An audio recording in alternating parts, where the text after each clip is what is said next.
Hey, what's up? Here we go on What If Renesmee Ruled the Vampire World. Book 2. Let's get started. Summary. Set 2 years after sunrise. The vampire world has seriously been shaken after the defeat of the Volturi. Renesmee faces more change, as the Cullens are forced to move from Forks and she is forced to grasp the inner goings-on in the world that she has been born into. Luna is a story about love, family and learning to accept that things won't ever be the same again. The world in which we lived was changing. Since the Volturi's immersion in Hell 2 years ago, the world of mythology was slowly becoming reality. The news had spread quickly in the world of the undead. The evil fiends that had once feared the Italian murderers were slowly crawling out of their holes, taking human life when and where they pleased. With no fear of retribution, the death tolls of humans increased drastically. They didn't even clean up the bodies of the sons and daughters, husbands and wives, mothers and fathers that they killed. The world was soon going to become an actual hell on earth, with the humans powerless to stop it. All because of us. All because of a decision that one vampire made those 2 years ago. A decision to attempt to break up a family. My family. But what else was there for us to do? I couldn't let my son be tortured at the hands of vampires. He was just a baby. My baby. Something had to be done. It was a hard decision for us to move. Everything that we had grown to love was in Forks, but it was time. We'd been there far too long, almost a decade. My good-willed grandfather hadn't changed in this time, and it was far too noticeable to stay in the hometown we loved. We stayed as close as possible. After all, Jacob's pack was still in La Push, along with his father. If he gave up phasing, he would begin to age again, and one day die, whereas I would never age again. I would never die from old age. We needed to stay close for my grandpa Charlie as well. He needed us much more than we knew. Of course he had Sue, who was more or less his girlfriend now, and his best friend Billy, but he would always need his family. We loaded the rest of the boxes into my Audi. Chaska jumped in the front seat, tears trickling down his face. He didn't want to leave, and neither did I. Jacob shut the boot of the car and kissed my cheek. I half-heatedly smiled at him and turned to get into the driver's seat. I let Jacob pull out in his Lamborghini first. I glanced into the rear-view mirror one last time. The house that I'd lived in for the past 2.5 years was no longer my home. I followed Jacob out of the drive. As we neared what was once the main Cullen house, my heart sank. I didn't want to see the house I grew up in empty. My grandmother was quickly loading the Jeep up with boxes upon boxes of ornaments. They wouldn't be taking the furniture. Everything had been ordered and would be waiting when we arrived in Vancouver. I heard the piano playing familiar tunes. My father was giving it a proper send-off. Chaska got out without speaking and ran up the steps. I got out of my car and waited for Jacob. He sighed as he saw the house. Taking my hand, he followed Chaska up the steps and inside. My father's fingers grazed the keys as he played, my mother beside him and Chaska on his lap. If tears could have flowed from my mother's eyes, they surely would have been at this moment. The familiar lullaby that was written for my mother met the same melancholy end as it did 11 years ago when it was first written for her. She sighed and kissed his lips. Forks had been good to us, and no one wanted to leave it. My father swung Chaska around so he was balanced on his hip. He patted the piano and took my mother's hand in his free one. Don't be sad, Chaska. This is a new opportunity. And we'll still come back every now and then to see the wolves, and Grandpa Charlie and Grandpa Billy. We'll just have to be stealthy. My father smiled. Chaska buried his head into my father's shoulder. You can ride with me and Grandma Bella if you like. I knew Chaska would take to this. He loved his grandparents more than anything. He smiled a little and nodded. That's sorted then. We best get going. He sighed and carried Chaska to the Volvo. Everyone decided who was driving which car. Once everything was decided, each of us got in our own car, except Grandma Esme, who agreed to drive my father's Vanquish, and Jasper, who rode, of course, with Alice in her Porsche. We took the 101 out of Washington, and then took Route 5 through to the Canadian border. After endless driving, we soon made the other side of Vancouver. Our homes were extremely close to the Cypress Provincial Park, perfect for hunting. It was also close enough to the main Vancouver area, which was good for my grandfather's occupation. He had a job position with the Lions Gate Hospital Foundation in North Vancouver. It was quite a long way from the houses we'd had built, but it was close enough for him to get to on a daily basis. I only began to get slightly excited when we began to wind along a big rocky road. Snow covered the grass the closer we got to the houses. The trees thickened. We followed the road around for another 5 minutes until the main house came into view. It was 3 stories tall, and very wide. The bricks were a humble brown and complemented lovingly with the arched windows. Beside the house was a garage. It was almost as wide as the house, but not nearly as tall. An electric keypad was beside it. Jasper got out of Alice's Porsche and typed in a 4-digit number. The corrugated metal began to rise, revealing the most luxurious garage I had ever seen. It was so much better than the one in Forks. Alice drove the Porsche inside, and parked it in her own little space. One by one everyone followed, apart from myself and Jacob, as this wasn't our home. We parked to the side of the garage and waited for everyone to come out. My grandmother and Emmett emerged first of all, with their arms full of boxes. Grandpa Carlyle rushed in front of her and opened the door. They smiled at each other lovingly. We followed my family through. The interior was a lot different than I expected. It was very open, as the last house had been, but the walls were all a pale yellow, not the white I'd expected. The steps were spiraled, and were granite black. They stood out against the walls. The sofa was white, as I'd expected, and was a horseshoe shape, surrounding a glass coffee table with photo frames on it. Emmett put the boxes down next to the coffee table. Esme ripped the box open to reveal hundreds, if not thousands, of photographs. "Everything's already in your rooms, we had them shipped ahead of us," my grandfather smiled.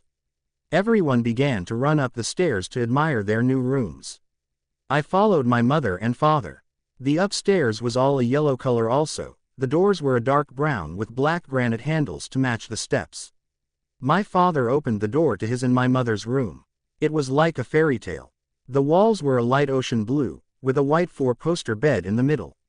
The left-hand wall was filled with glass windows. White chiffon layered the glass, making it feel more secluded. "My favorite blue," my mother gasped, stroking the walls. As they both continued to explore their new hideaway, I took Chaska's hand and led him down the stairs. Jacob waited for us at the bottom with a huge smile on his face. "Are you ready to see our home?" He'd clearly helped design it again as a surprise. I returned his smile and looked down at Chaska. "Are you ready, little man?" Jacob asked. Chaska nodded and jumped into his father's arms. Although he was almost 3 years old, he was the size of a 6-year-old. I peered around the corner to see that my grandmother had already chosen the photographs on the table. Hers and my grandfather's wedding was in the silver frame, followed by Rosalie and Emmett's latest wedding just 5 years ago, Alice and Jasper's, my father's and my human mother's, myself as a child, mine and Jacob's wedding, and then Chaska as a baby. There was one empty frame that she played with in her hands. She finally sighed and put it in a box. She caught sight of us and stood up smiling. "Are you off?" she asked, her voice as musical and loving as ever. I smiled, and kissed her cheek. "We are. I just can't wait to see it, we'll probably be back later." She wrapped her arms around each of us, and we made our way out of the pretty, big house. Our house wasn't far away from the rest of our family. It would only take them about 30 seconds to run there.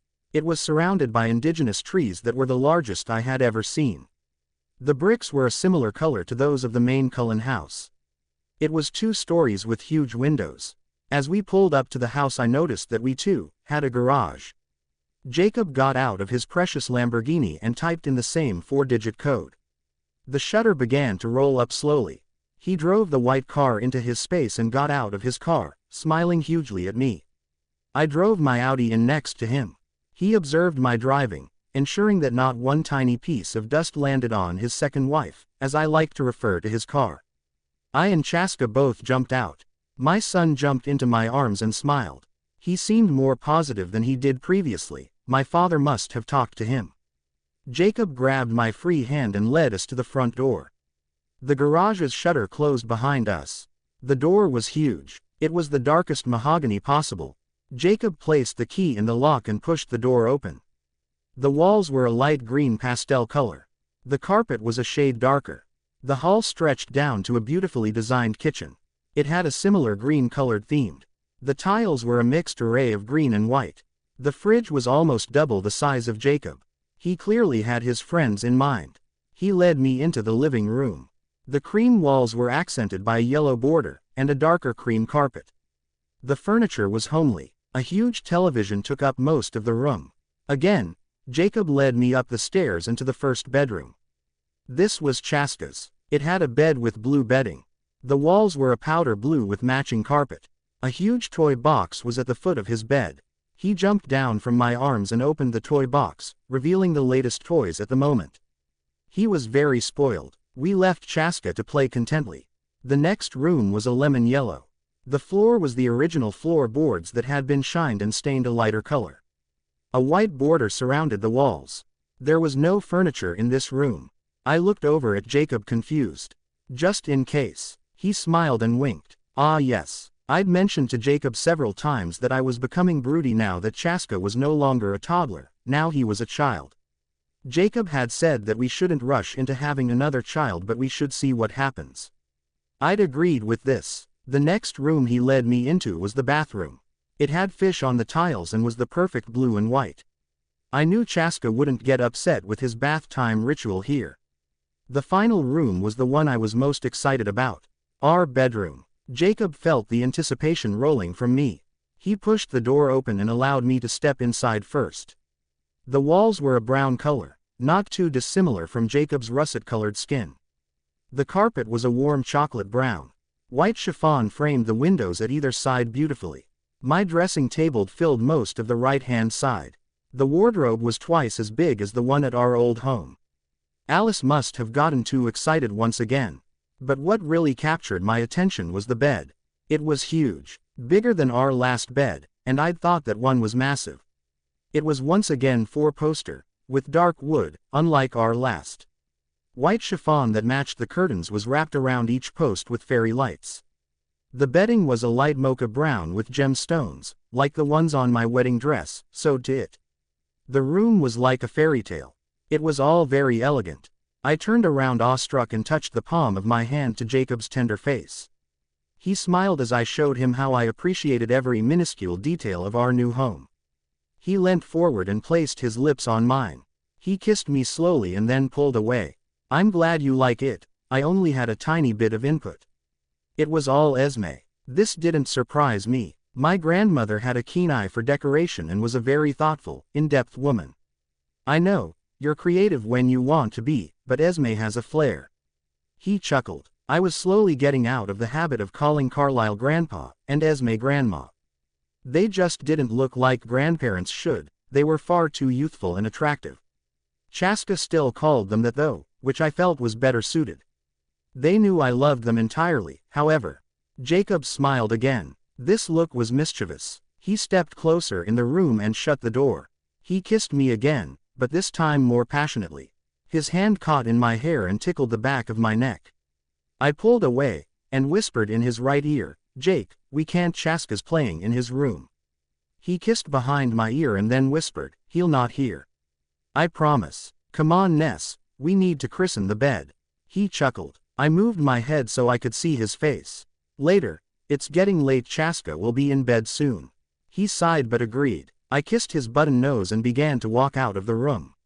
"Plus, you should tell your dad we're here. I'll ring Esme and tell her we love the house."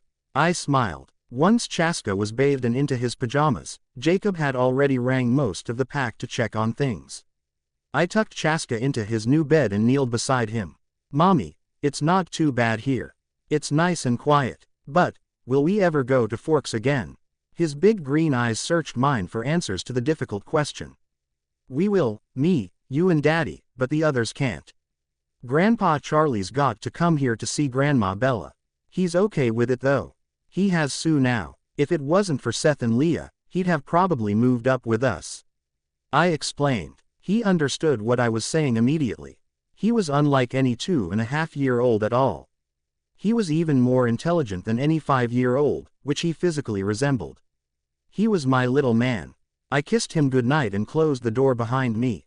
He was so much like Jacob. Within 2 seconds I could hear him start to snore. I chuckled quietly to myself and walked down the small hall to where my bedroom was. I pushed the door open slowly, expecting Jacob to already be waiting for me. But he wasn't there. I walked inside and laid across the bed, waiting for my husband. I heard him check on Chaska and then walk closer to me. After all this time I still felt the excitement of seeing my Jake. When he walked through the door his face lit up. He greeted me with the biggest smile possible. He walked over to my side of the bed and perched on the edge. I sat closer to him and kissed him. This time my hand wound in his hair. His hands trailed down my waist. He yanked my shirt up a little. Slowly, his hands trailed up the bare skin of my spine. My whole back tingled at his touch, making me shiver. I pulled him down on the bed with me, still kissing him. He finally pulled my top off and slung it across the room. I did the same with his white t-shirt. I felt his hand graze my thigh. He hitched my leg up around his waist and kissed the bare skin of my collarbones. My hand stroked his chiseled chest. I pulled him closer to me, unfastening his jeans. As always he pulled his lips away from my skin and whispered, "I love you." I tugged my jeans off as well before whispering, "I love you, Jake." I felt a twitch beneath me. I opened one eye slowly, revealing that Jacob was watching me sleep again. I yawned and stretched out. He chuckled to himself a little, as I snuggled back into his chest. "What time is it?" My voice was croaky from sleep. He kissed my hair. "Just after 8, honey. Chaska's not woke up yet." I turned around slightly and smiled up at him. He rolled his eyes at my cheesy smile and then kissed my lips, tenderly. I settled back down beside his clavicle. A sigh of contentment escaped his lips. His arms wound tight around me. "Do you think we'll ever get past this stage?" "I don't want to," he whispered, breaking the silence. I was unsure which stage he meant. The madly in love, "I need you right now or else I will explode" stage. He chuckled at my summary. "Yes, that stage." I sighed. I didn't ever want to get over this. "No, I don't think we will. It might calm down a bit, but I'll always be madly in love with you, and I'll always want you."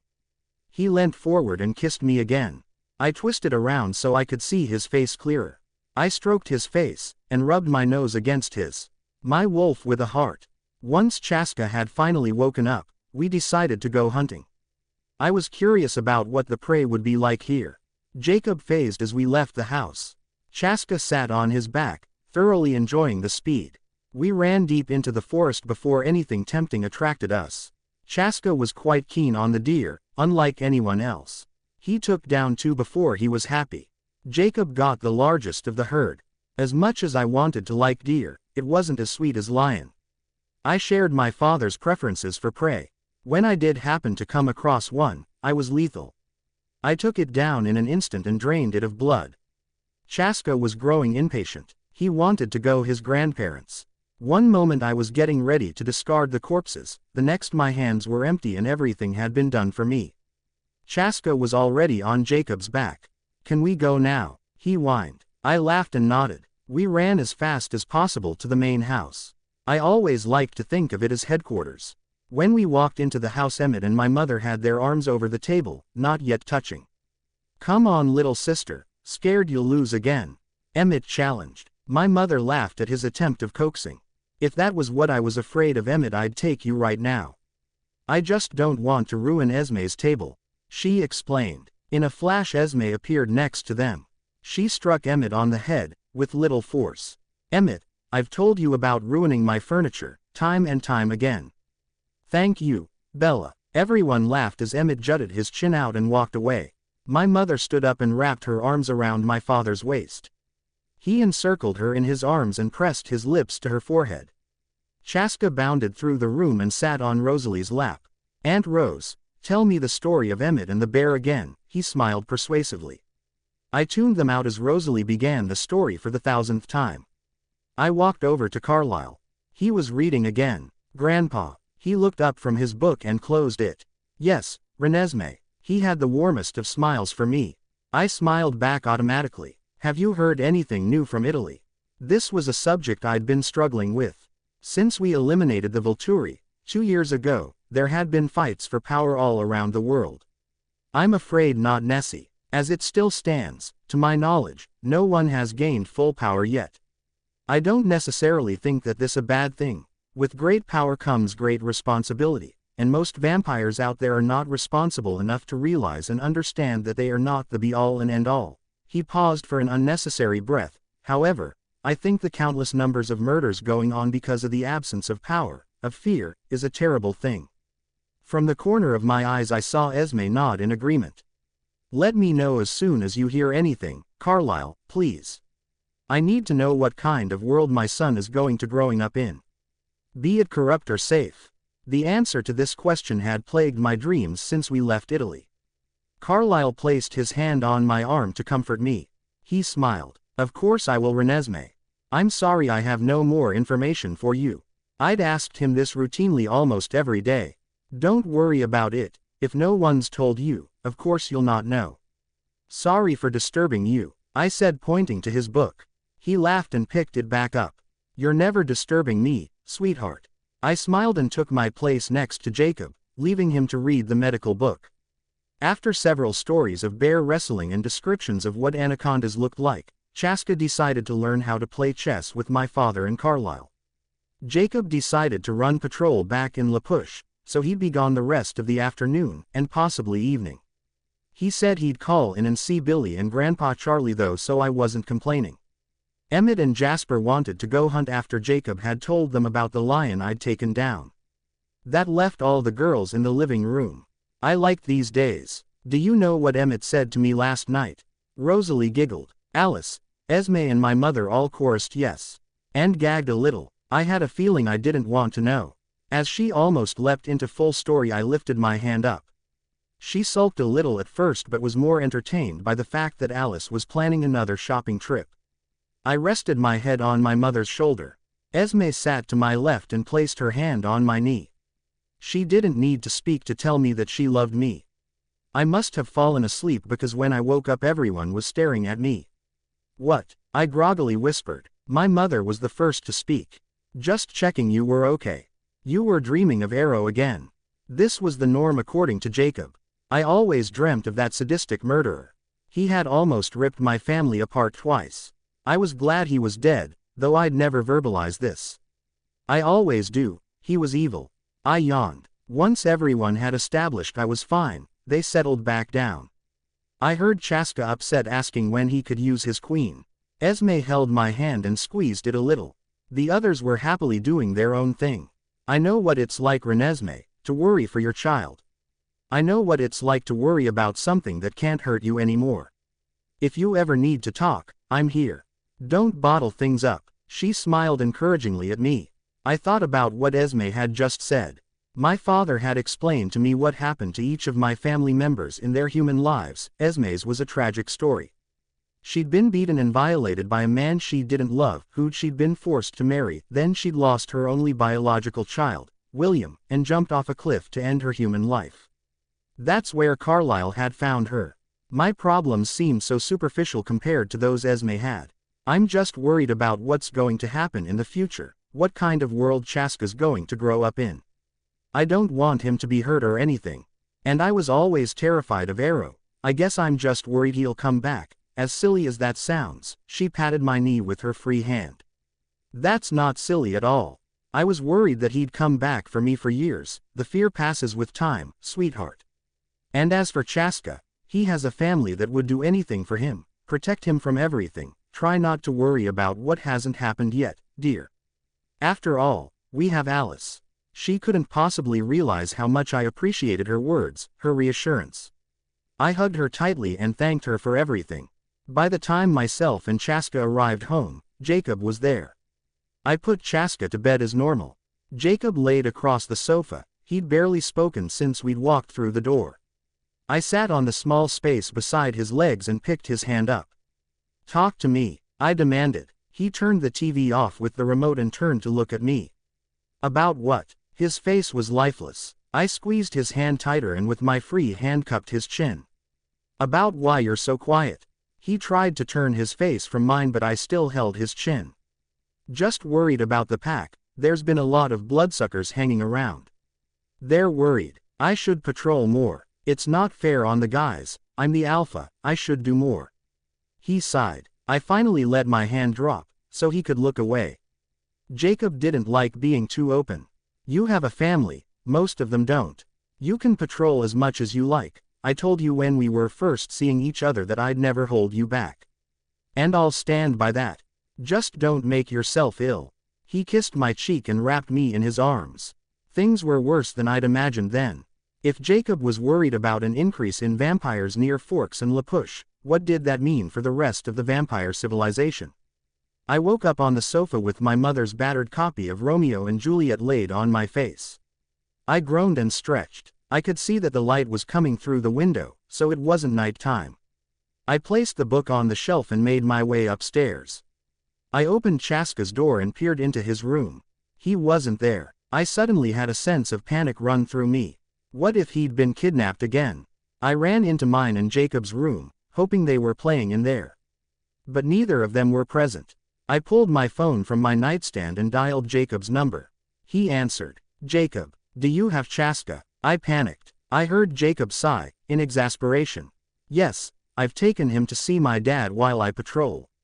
Is that okay? I left a note in the kitchen. I relaxed and sat on the bed.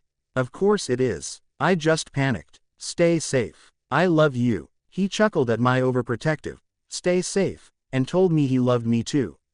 I put my phone into my jeans pocket and considered what to do with my day. I didn't like hunting on my own, so I decided to go and see if anyone wanted to come with me. When I pulled up at the house, Alice and my mother were waiting for me.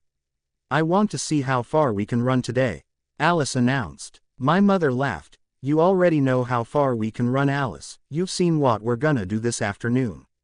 She pouted a little and then took each of us, with each of her hands. We ran north of the house and stayed well hidden in forest lands. I took down a cougar along the way, and then a deer.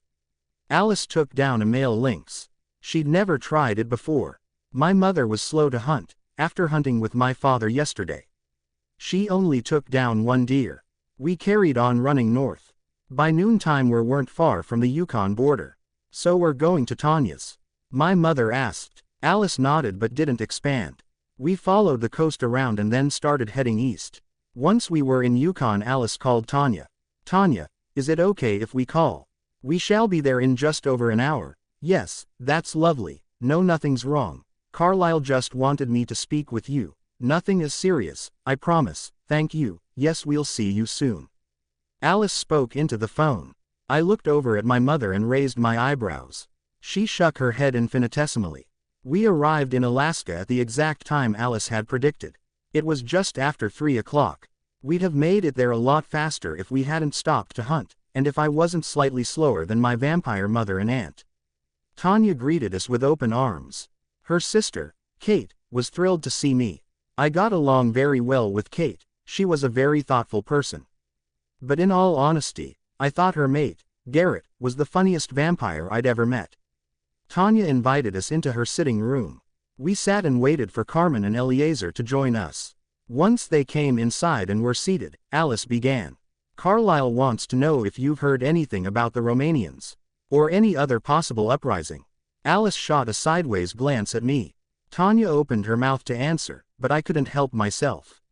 Vladimir and Stefan, what's happened? I interjected. I had met them when I was still a child, the first time we had faced the Volturi. No one else seemed to like them, but I found them very interesting. They were the rulers of the vampire world before the wretched murderers. It's nothing to worry about, Renesmee. Carlisle just believes that after our last encounter that they will try and claim power. Alice explained. Tanya nodded, understanding why Carlisle had thought this. The last we heard was that a clan from Colorado were trying to gather as many gifted as possible. Tanya informed. I cringed at the fact that there would no doubt be many battles in the future for us. Eliezer spoke for the first time today. There has been more problems in Volterra. The city has been rebuilt and now nomads are invading, trying to take power. None of them last long. So far there hasn't been many fights that we have heard of. But with no one to deliver punishment, there has been more human bloodshed than imaginably possible. Every side. I don't understand why our families can't just become the leaders. We've worked well in the past. Carmen mused. Garrett chuckled at her naivety. We can't become the ruling body. We'd have to kill people. There can be no authority without fear, To establish fear you need to do ruthless things, not empty threats. Not only that, we'd have to battle for our right to lead. We'd have no freedom. Garrett was still a patriot, as Arrow had said. We just need to look out for ourselves, and our families. Kate smiled, winding her hand into Garrett's. He kissed her cheek. That is very true. We just need to protect our families. Speaking of which, Tanya, where's your fiancé? My mother suggested. Tanya's musical laugh filled the room. None of us had yet to meet Tanya's future husband, Andrew. After much talk of the wedding plans, the door opened. A dark-haired, golden-eyed vampire walked in. It was obvious that he'd just been hunting because of how gold his eyes were. He took Tanya's hand and smiled over at us. Andrew, this is Alice, Bella and Renesmee. Tanya said, and then spoke to us, this is my fiancé, Andrew. He smiled shyly and then spoke, it's nice to meet you all. His voice was deeper than I'd expected. He was undoubtedly beautiful, as all vampires were. I could see why Tanya found him attractive. Andrew's from England. He's just celebrated his 100th birthday. Tanya swooned. This surprised me a little. I'd never expected him to be from England. His accent didn't indicate anything. I was also shocked that Tanya had mentioned his age. None of us, not even Carlyle, knew how old Tanya was. She was very touchy about that. Even as an immortal, Andrew seemed like a very thoughtful vampire. He considered himself not to have a gift, but Tanya said his personality was his gift. They were very sweet together. He was changed when he fell for a succubus not too dissimilar from Tanya herself, and she didn't have the heart to kill him, so after drinking some of his blood she forced herself to stop and ran away. Andrew never saw her again. He was 19 when he was changed. Tanya told us the wedding was to be in a matter of months. When it was time for us to leave, Tanya gave us the invitation. She warned us to keep her informed on the politics and feuds, if anything new was discovered. As we ran, my mother started to ask Alice questions. Have you ever seen anything like this, Alice? Her voice was masking her concern. I could tell this very well nowadays. No, the Volturi were in power since before I was created. And I can't see what the future is going to be because there are too many decisions involved. She sighed. Nothing frustrated Alice more than not knowing what her future held. I hope we can just be left in peace. I just want to have a quiet existence, with no interference from people I do not care for. My mother never ranted. Bella, I totally agree. It's not far, but there is nothing we can do. We just have to deal the hand that has been given to us, so to speak. It felt like there was no hope for a happy ruling. And for some reason it felt vital for my family. We were so concerned by it. I knew that I was concerned for the world that my son would grow up in. My family were concerned for my son, and my own sanity, and to be quite frank I was unsure why Tanya's family was so concerned. I put it down to the diet of animal blood. Carlyle had always said that it made us more human, and more in tune to emotions and physical pain. I believed that they were concerned for the unnecessary bloodshed of the humans, and the deaths of many vampires. The vampire world was changing, I could feel it. Whether we would be directly involved or not, I was unsure. Jacob and Chaska arrived home shortly after I did. Chaska was asleep in Jacob's arms. Jacob smiled at me and took our son upstairs. Whilst I was waiting for Jacob to come down, I went into the kitchen and started making his dinner. I felt his arms wrap around my waist only moments later. He kissed my cheek. I have something to tell you, he said, kissing behind my ear. Go on then, is it good or bad? I carried on chopping the onion in my hand. Kissing my cheekbone he spun me around. I put the knife down on the side and let my hands fall lightly on his shoulders. More intriguing. Now don't worry when I tell you this. Jacob paused, testing my response. He brushed a stray strand of copper hair from my face. Chaska's body temperature has increased. And he threw a tantrum today. He never does that. Billy thinks he's gonna phase soon. My lips slammed down into a hard line. Jacob held me closer. My son is going to be stuck looking like a 6-year-old, forever. I had never gotten so heated before. Jacob stuck a step back and released me. I have a theory about that. I think he'll still grow and stop aging when he's fully matured. Jacob cowered sheepishly at my sudden burst of rage. Do you think I'm supposed to be happy about this, Jacob? My son gets to be a puppy for a while, then he gets to run around putting himself in danger for God knows how long. Jacob took another step back. No, I just thought. I scowled at him. What did you just think, Jacob? That you'd get to bond with your son more, even though he loves you more than me anyway. I took a step towards Jacob. He backed away. Renesmee, are you okay? You've never acted like this before. Are you hormonal or something? That caught me off guard. I had never acted like this before. Jacob was right. I paused to think about why I was upset. What would be so bad about Chaska phasing, if he'd still age? As soon as my rage had built up, it dissipated. I turned around to the counter and carried on chopping onions. It took Jacob 10 minutes to edge his way closer to me. He could fight bloodthirsty vampires, but was terrified of his possibly overly hormonal wife. He leant on the counter as I began to put the onions in the pan, silently. I put the pan on to simmer and began to put sauce in as well. Neither of us spoke. I stepped around him to get the pasta. As I did, I caught a glimpse of his expression. He was pained and clearly concerned. I began to feel guilty. Jake, I'm so sorry. I don't know what happened. I think I may be hormonal. It's not your fault. We can't change nature. I'm just worried. Suddenly, I was sobbing. I ran into his arms. He stroked my hair and waited until I had stopped crying.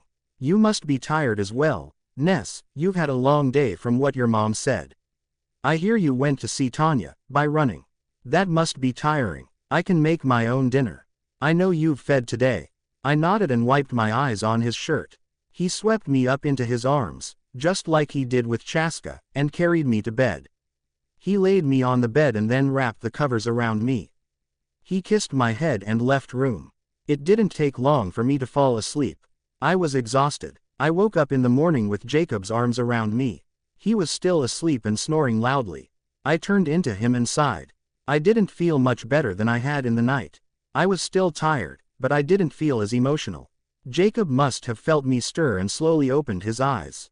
Morning, beautiful, he croaked. I smiled nervously, embarrassed for my behavior last night. He kissed my head and shuffled, moving us so we were somewhat upright. I'm so sorry, Jake. I honestly don't know what happened last night. I explained. He chuckled slightly. Honey, don't worry about it. It was quite funny after I realized you weren't going to stab me. It was quite sexy. He summarized. I pulled myself up, one leg either side of his, and let my lips press gently against his. Something took over me and all of a sudden all I wanted was Jacob. My lips grew more ferocious. Demanding. Jacob seemed shocked at first, but caught up quite quickly. I slid closer towards him, my hands wrapping possessively in his hair. He slid his hands down my back and placed them on my hips. I pulled him horizontal on the bed. You're so unpredictable lately, he whispered against my lips.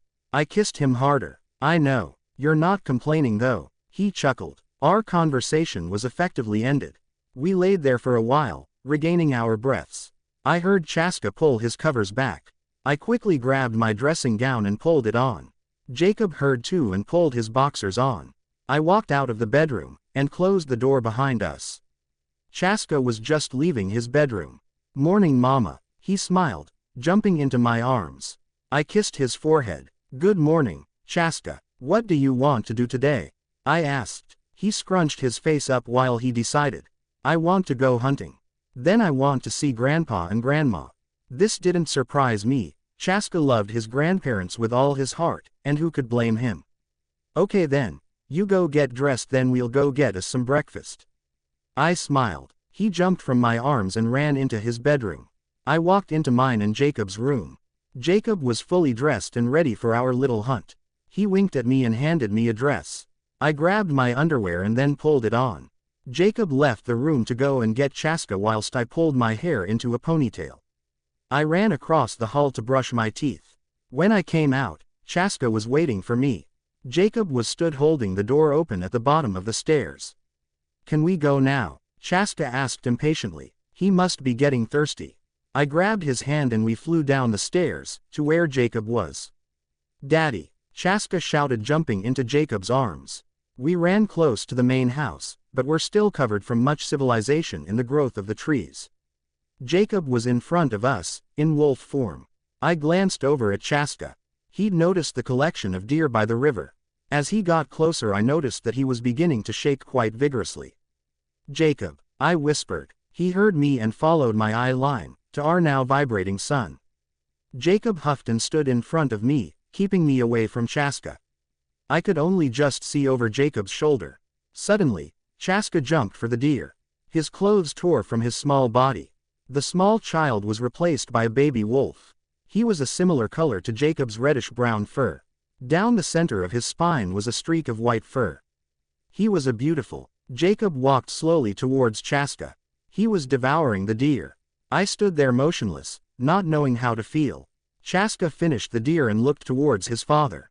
He was tiny compared to Jacob's gigantic form. He was the size of your average wolf. Jacob phased back. I handed him a pair of shorts that I always carried in my bag. He pulled them on. Chaska's not confused or scared at all. He likes being a wolf. I can hear him, and so can the others. He's just told Embry that he's the coolest one in the pack now. Jacob smiled. He wrapped his arm around my waist and pulled me closer to Chaska. "How did you know this was going to happen?" I asked Jacob. He smiled at some distant memory. "It was similar when I phased. I went to the cinema with your mom, and horrid Mike Newton. I was suddenly so hot, and angry. I lashed out at Mike, and I didn't feel like the same person. I thought Chaska was going to phase yesterday, but he didn't. I talked to my dad and he said it would take a while. Because he develops so quickly, I was expecting it to come before his adolescence. He'll still grow because he's half of you, I'm sure of it." I nodded, accepting everything my husband had told me. I only had one question, that I was not going to bring up: who the hell was Mike Newton? As I approached Chaska I saw that he was trying to phase back. I blinked, and he was suddenly my two-legged son again. Luckily, I'd brought spare clothes for him with me. A mother's instinct paid off sometimes. I handed him a t-shirt and some jeans. He'd have to go barefoot until we got to the main house. He pulled his clothes on with a huge smile on his face. "Daddy, that was awesome." Then he looked over at me. "Mama, you don't know what you are missing." "That's well cool. Oh, and Seth and Leah say hi." "That's freakily cool." He laughed. We began the short walk to the main Cullen house. Chaska was so happy to have something new to experiment with. So why should I be worried? Jake wouldn't let him patrol with the other wolves, and at least this way Jacob could keep an even closer eye on him. Telling my family about how their grandson was now a shapeshifter prematurely wouldn't be as easy. We walked inside. Chaska ran over and sat on my father's knee. As he read my thoughts his back stiffened. My mother, being so in tune with him, straightened too. "We need to talk," I started. Jacob took my hand. We sat on the sofa beside them. Rosalie and Emmett fluttered to us. Jasper and Alice appeared behind the couch. Alice didn't appear to seem worried about what I'd just decided. Neither did my father. My grandparents ran in from the kitchen and sat beside us, Esme taking my hand. "I'm going to get straight to the point. We've just been in the woods with Chaska and he phased." I finally spat out. Esme squeezed my hand supportively. It was my father who spoke first. "How cool is that, Chaska?" He smiled. He glanced up at me and winked. Chaska went into a second-by-second account of how it felt. Once he'd finished my father looked up at me. "I thought you'd be worried." I barely spoke. I was so confused. Carlisle leaned around Esme and Jacob to see my face. "In all honesty, Renesmee, we were expecting this." I looked at his DNA shortly after he was born. He had the trigger gene I identified in Jacob, and with his accelerated growth it was only a matter of time. I nodded, slowly absorbing everything my grandfather had said. "I thought you'd have guessed." He asked me. I thought back to when Chaska was born, just under 3 years ago. I thought about everything I'd expected. I knew he'd be a little wolf one day, just not this early. After all, Jacob had imprinted on me, to ensure the continuation of the wolf gene. I guess I did. I wasn't expecting this so soon though. Chaska smiled up at me reassuringly. Who could doubt such a face? I rested my head on Jacob's shoulder as everyone began to debate what this meant for my son. The conversation didn't last long. Jasper suddenly paused. "Renesmee, are you feeling okay?" I've never felt your emotions fluctuate so much. You're going from confusion, angst, depression right round to happy, excited and the other kind of excited. My father and Jasper both winced. Jacob turned around to look at Jasper. She was similar last night. She shouted at me, and then started crying and then fell asleep. And then this morning I elbowed him in the ribs. No one needed to know that. My father shuddered and turned his attention towards my mother. I hated that he could read our thoughts sometimes. It was just awkward. Jasper concentrated on controlling my emotions. I felt myself relax. Thank you. I don't know what's going on. I sighed. Chaska jumped from my father's lap. In the next second he was asleep on my knee. He's going to have to warn us. When he stops time, he just makes me jump with it. Everyone chuckled. I wrapped my arms around him tightly. We best get him home. I whispered to Jacob. He nodded and stood up. I gently stood up too, not wanting to wake Chaska. Everyone said goodbye and walked quietly out of the door. We strolled along the path home, discussing what life was going to be like now we had another wolf in the family. Jacob joked saying we'd need a lot more food in the house. I gave him that one. Jacob ate his body weight in food daily. Once we'd got home and laid Chaska in bed, I began making tea for both Jacob and myself. I put the chicken in the oven and then out the potatoes to boil. Whilst I was preparing the vegetables, Jacob leaned against the counter thinking. Worrying about Chaska, I finally asked. He turned around to face the food and helped me chop and slice. Sort of. I was just think how much more careful I'm going to have to be with my thoughts, when we're phased at the same time. I mean he doesn't need know all the gory details of the others' love lives, never mind his father and mother's. I cringed at the thought of just exactly what Chaska might find out. Good point. Could you ask the others to be careful as well please? I don't want too much of his innocence taking away from him at such a young age. Jacob nodded, putting the carrots in a pan. What's this gonna mean for the pack? Numbers should have become steady now that we've moved right. Since the wolves' last big mission 2 years ago to save our son, 3 more teenage boys had phased. Leah was still the only girl, making her worry even more. Well, there's 22 of us now that we've got Chaska, and Sam's no longer phasing. I'm not allowing Chaska to patrol, obviously. There's enough of us now. I don't think any more newbies will phase anytime soon. He smiled. I checked on the chicken and went to sit in the living room, whilst everything cooked. Jacob rested his arm on the back of the couch. I snuggled into it. What do you think will happen, Jacob? I said, melancholy filling me. What do you mean? What will happen with Chaska? Or the world in general? I sighed and he wrapped his arms around me. Both I guess. I think Chaska will be okay though. He rubbed soothing circles in my arm. I think that everything will be up in air for a while, but then everything will be okay. There's always going to be a battle between good and evil. It's finding a balance. I felt tears spill over my eyes. Jacob smelt the salt water and moved me around so he could see my face. He wiped my eyes with his thumb. Don't be sad, honey. We've got each other, and we've got Chaska, and, he stopped and kissed my cheek. I didn't know what he held back from, but I had a feeling I didn't want to know. Okay. I love you. I'll go sort dinner out. I kissed his lips and walked into the kitchen. I plated the food up and called Jacob into the dining room. I didn't particularly like human food, but Jacob did, and I needed it to stay healthy. We ate almost silently, just enjoying each other's company. When we'd finished I walked into the kitchen and began washing the dishes. Jacob followed me and dried. I wonder why I'm acting so weird recently. Even Jasper said he'd never felt my emotions be so erratic. I mused aloud. Jacob cleared his throat and carried on drying wordlessly. You know why I'm acting strange. It wasn't a question. It was written all over his face. I have a theory, but I'm waiting for you to confirm it. His eyes didn't dare meet mine. I watched as he put the pans in the counter under the sink, and the plates in the cupboards above his head. Come on, you might as well enlighten me. I challenged. He smirked at my tone of voice. Well, how long have we been living in this house? This threw me off guard. Just under 3 months I think. We moved here in April. He nodded and put the cutlery away.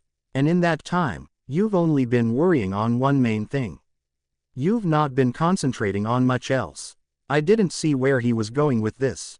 You're confusing me, Jake. We both stopped what we were doing. He turned me around and held my shoulders. He looked into my eyes, finding something that I wasn't sure of. This is totally backwards. You should be telling me this. He sighed. My eyebrows furrowed in frustration. Renesmee, I think you're pregnant. My mouth popped open into an O shape. It felt as if I'd stopped breathing. I understood what he meant about only concentrating on one thing. I'd not been noticing when I was late, or when I'd stopped having nightmares. I was unsure how long I stood there motionless. Jake waved his hand in front of my face. I knew it was going to be impossible for me to talk, so I reached out and grabbed his hand. I showed him how I had dropped the ball, missing things, slight changes I should have noticed. Things that I was only noticing now. Things that everyone else had noticed but I hadn't. My emotions, the dream I had when I was asleep at my mother's, my lack of dreams that I'd been having on a night time, the sickly feeling I was developing when I ate human food, and the fact that I was still missing my period. Told you, he said happily. I released his hand and stared at him. How did you? When did you? I began. He chuckled and kissed my cheek.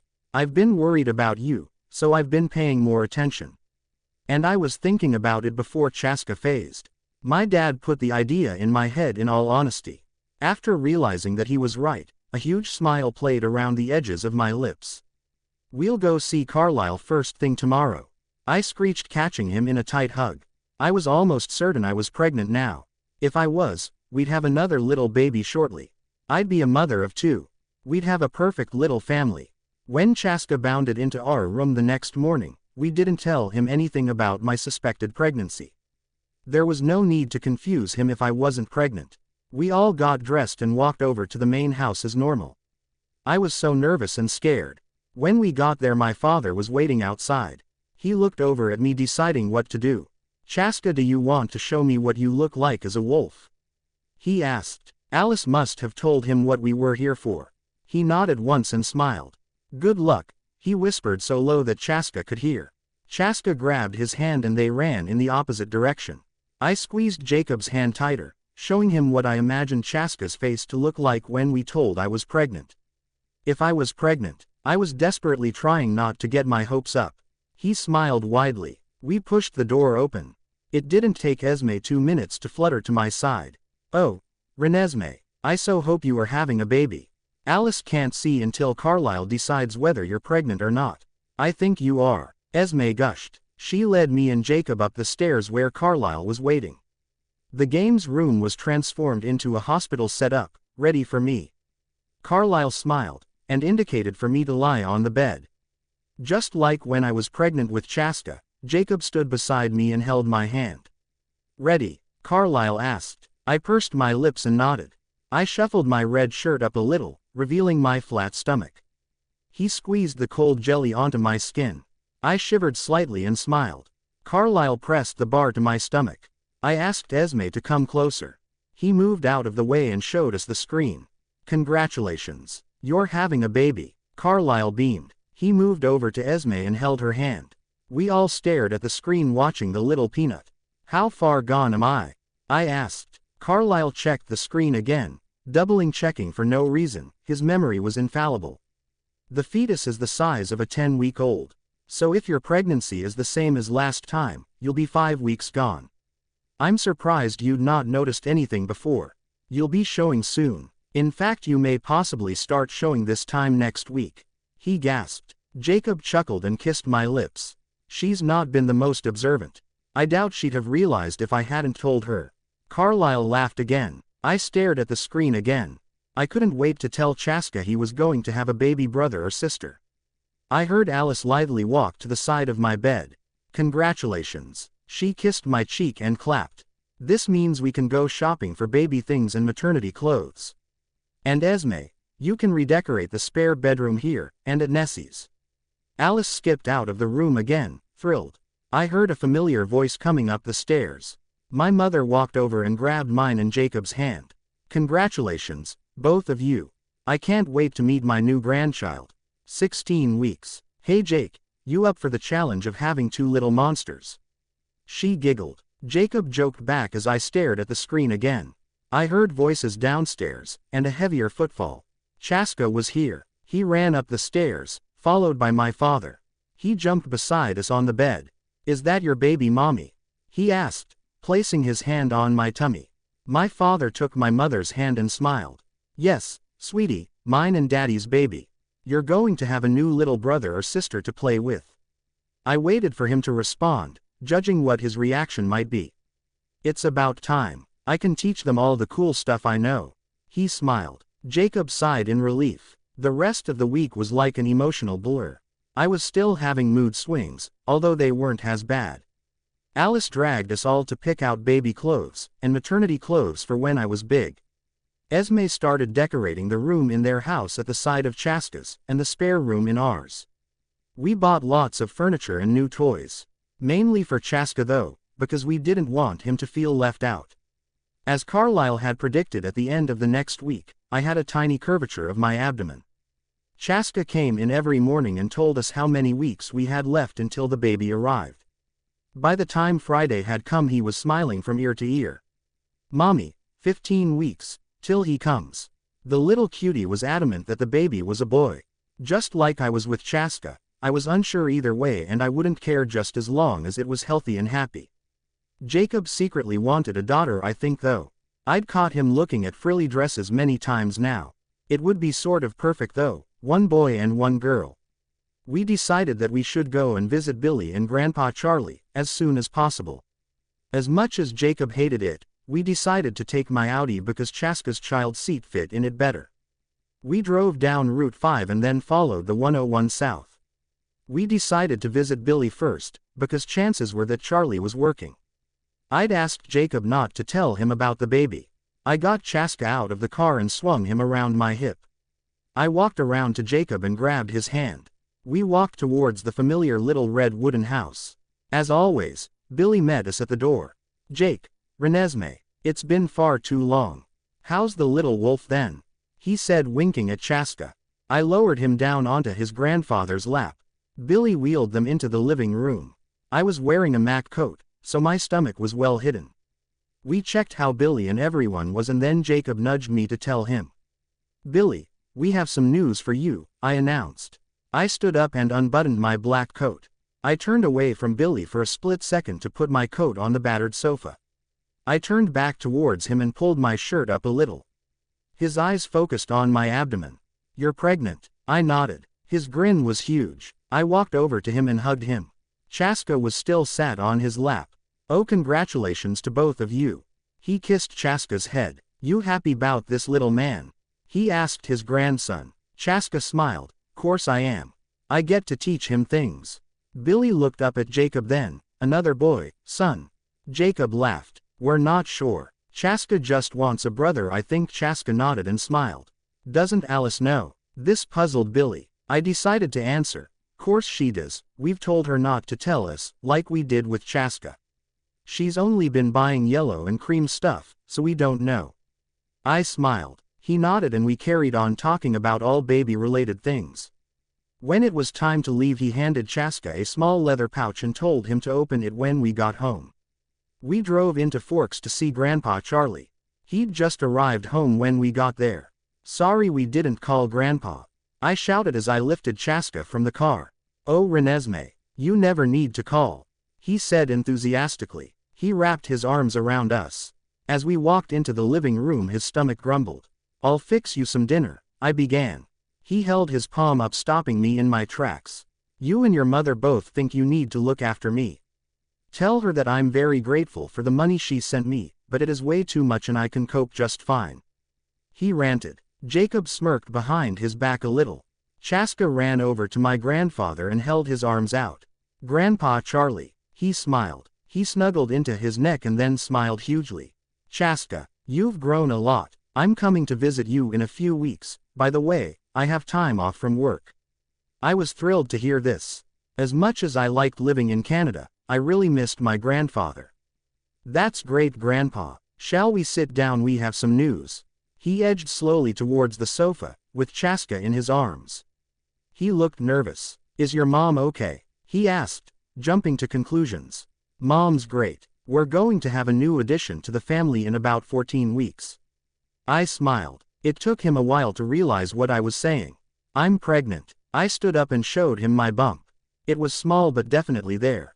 Wow, I was not expecting that.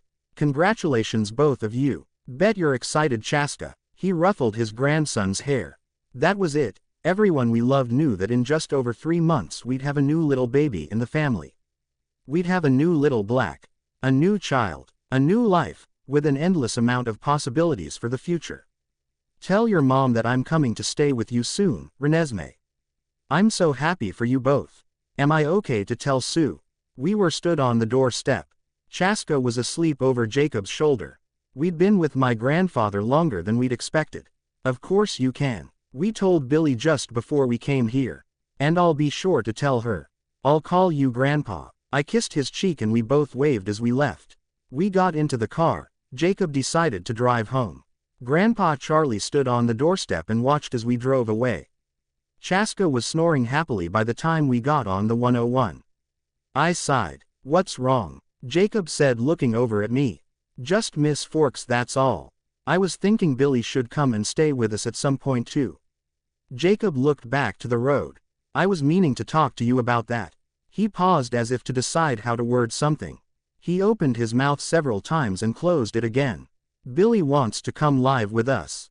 Rachel and Paul are all settled now, and they don't visit him much even when they only live around the corner. He's decided to move up here until he dies. Pain crossed Jacob's face, until he wiped away a second later. That's totally reasonable. I miss him. I'm glad he's coming, I smiled reassuringly. He didn't respond for a while. Okay, I'm gonna get to the point. Seth and Leah wanna come too. If they come, Sue will come and then so will Charlie. They are practically married these days. And I've said if Seth and Leah come, Embry and Quill can come too.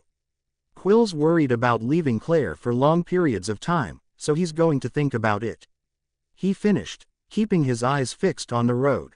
Did Jacob think I was so unreasonable that I would deny him his pack, when he'd uprooted with my family, for safety reasons? And Chaska would have his grandfather close. I would have my grandfather, the human I was the closest to beside us, when my children were growing up. I think that's a brilliant idea. So long as they all don't live with us, we have a family to raise. I chuckled. Jacob's eyes widened in shock. You're happy about this? I thought you wanted a fresh start. He checked my facial expression. A fresh start away from allegations and suspicions, not the people we love. A huge smile spread across his face. I fell asleep on the way home. Jacob must have carried me to bed, because I woke up at 3 a.m. in my old night dress. Jacob was snoring loudly next me. I chuckled at his cuteness as I got out. I'd never tell him that. He'd call me soft. I peeked around Chaska's door. He was holding his wolf Teddy and snoring, much like his father. I watched him thinking of something to do. I hadn't played the piano in a while. I had inherited my father's musical ability, but I'd stopped playing shortly after Jacob and I got together because I didn't have much time. We didn't have a piano here, but the main house did. I closed Chaska's door silently, and decided to go get dressed. I pulled a baggy top on and a pair of jeans. I was definitely going to need stretcher trousers soon. I pulled a piece of paper from my dresser and scrolled the words, "At my mom and dad's, love you." I left it on my pillow and walked out of the room. I bounded down the stairs and grabbed my car keys.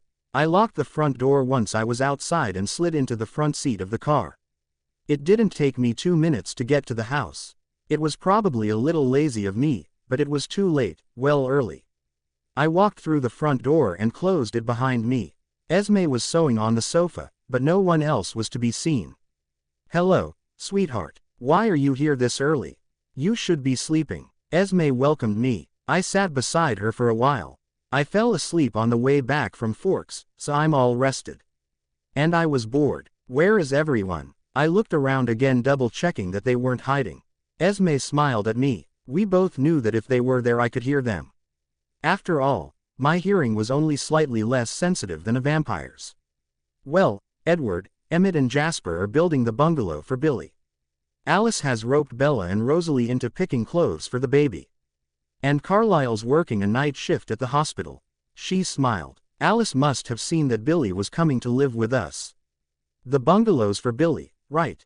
I asked. Esme nodded and replied, yes, that's right. And then Charlie, Sue, Leah and Seth will have a 3-story house next to Billy's. And Alice can't even see what Embry and Quill will decide. Their houses aren't far from ours, enough so we can protect them if anything was to go amiss. And close enough for extra babysitters. She giggled. I hugged her and walked over to my father's grand piano. My faces grazed along the keys. I wasn't playing anything in particular, I was just playing what I felt. It was a very upbeat piece. I heard Esme set her sewing down. In an instant she was stood behind me, hugging my shoulders. So much like your father. She sighed. My father had taught me her favorite song. I swiftly transitioned into it. Oh Nessie, she cried. She hugged my shoulders tighter, but still light enough not to harm a butterfly. Grandma, what do you think the baby will be? I asked. I repeated her song once I'd finished the first recital. I'm not sure. What do you think it will be? I smiled. I had been considering it this time round. A girl. I know Jacob secretly wants a daughter.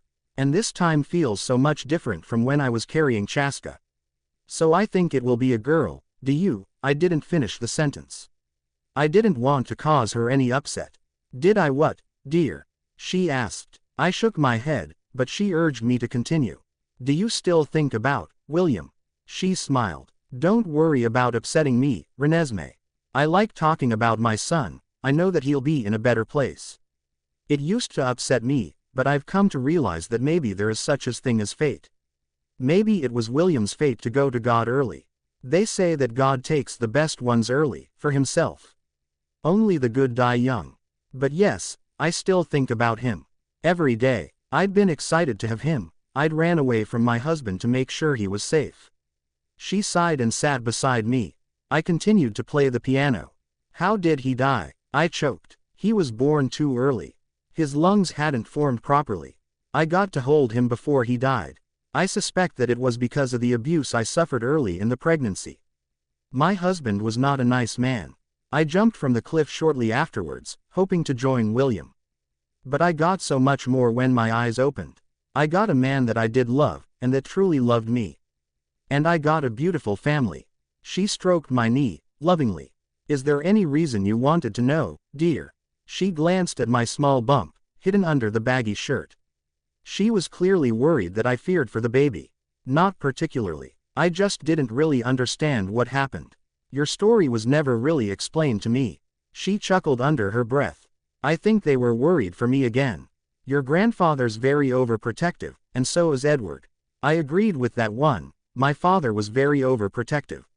After a few hours playing the piano and talking with Esme, the boys returned.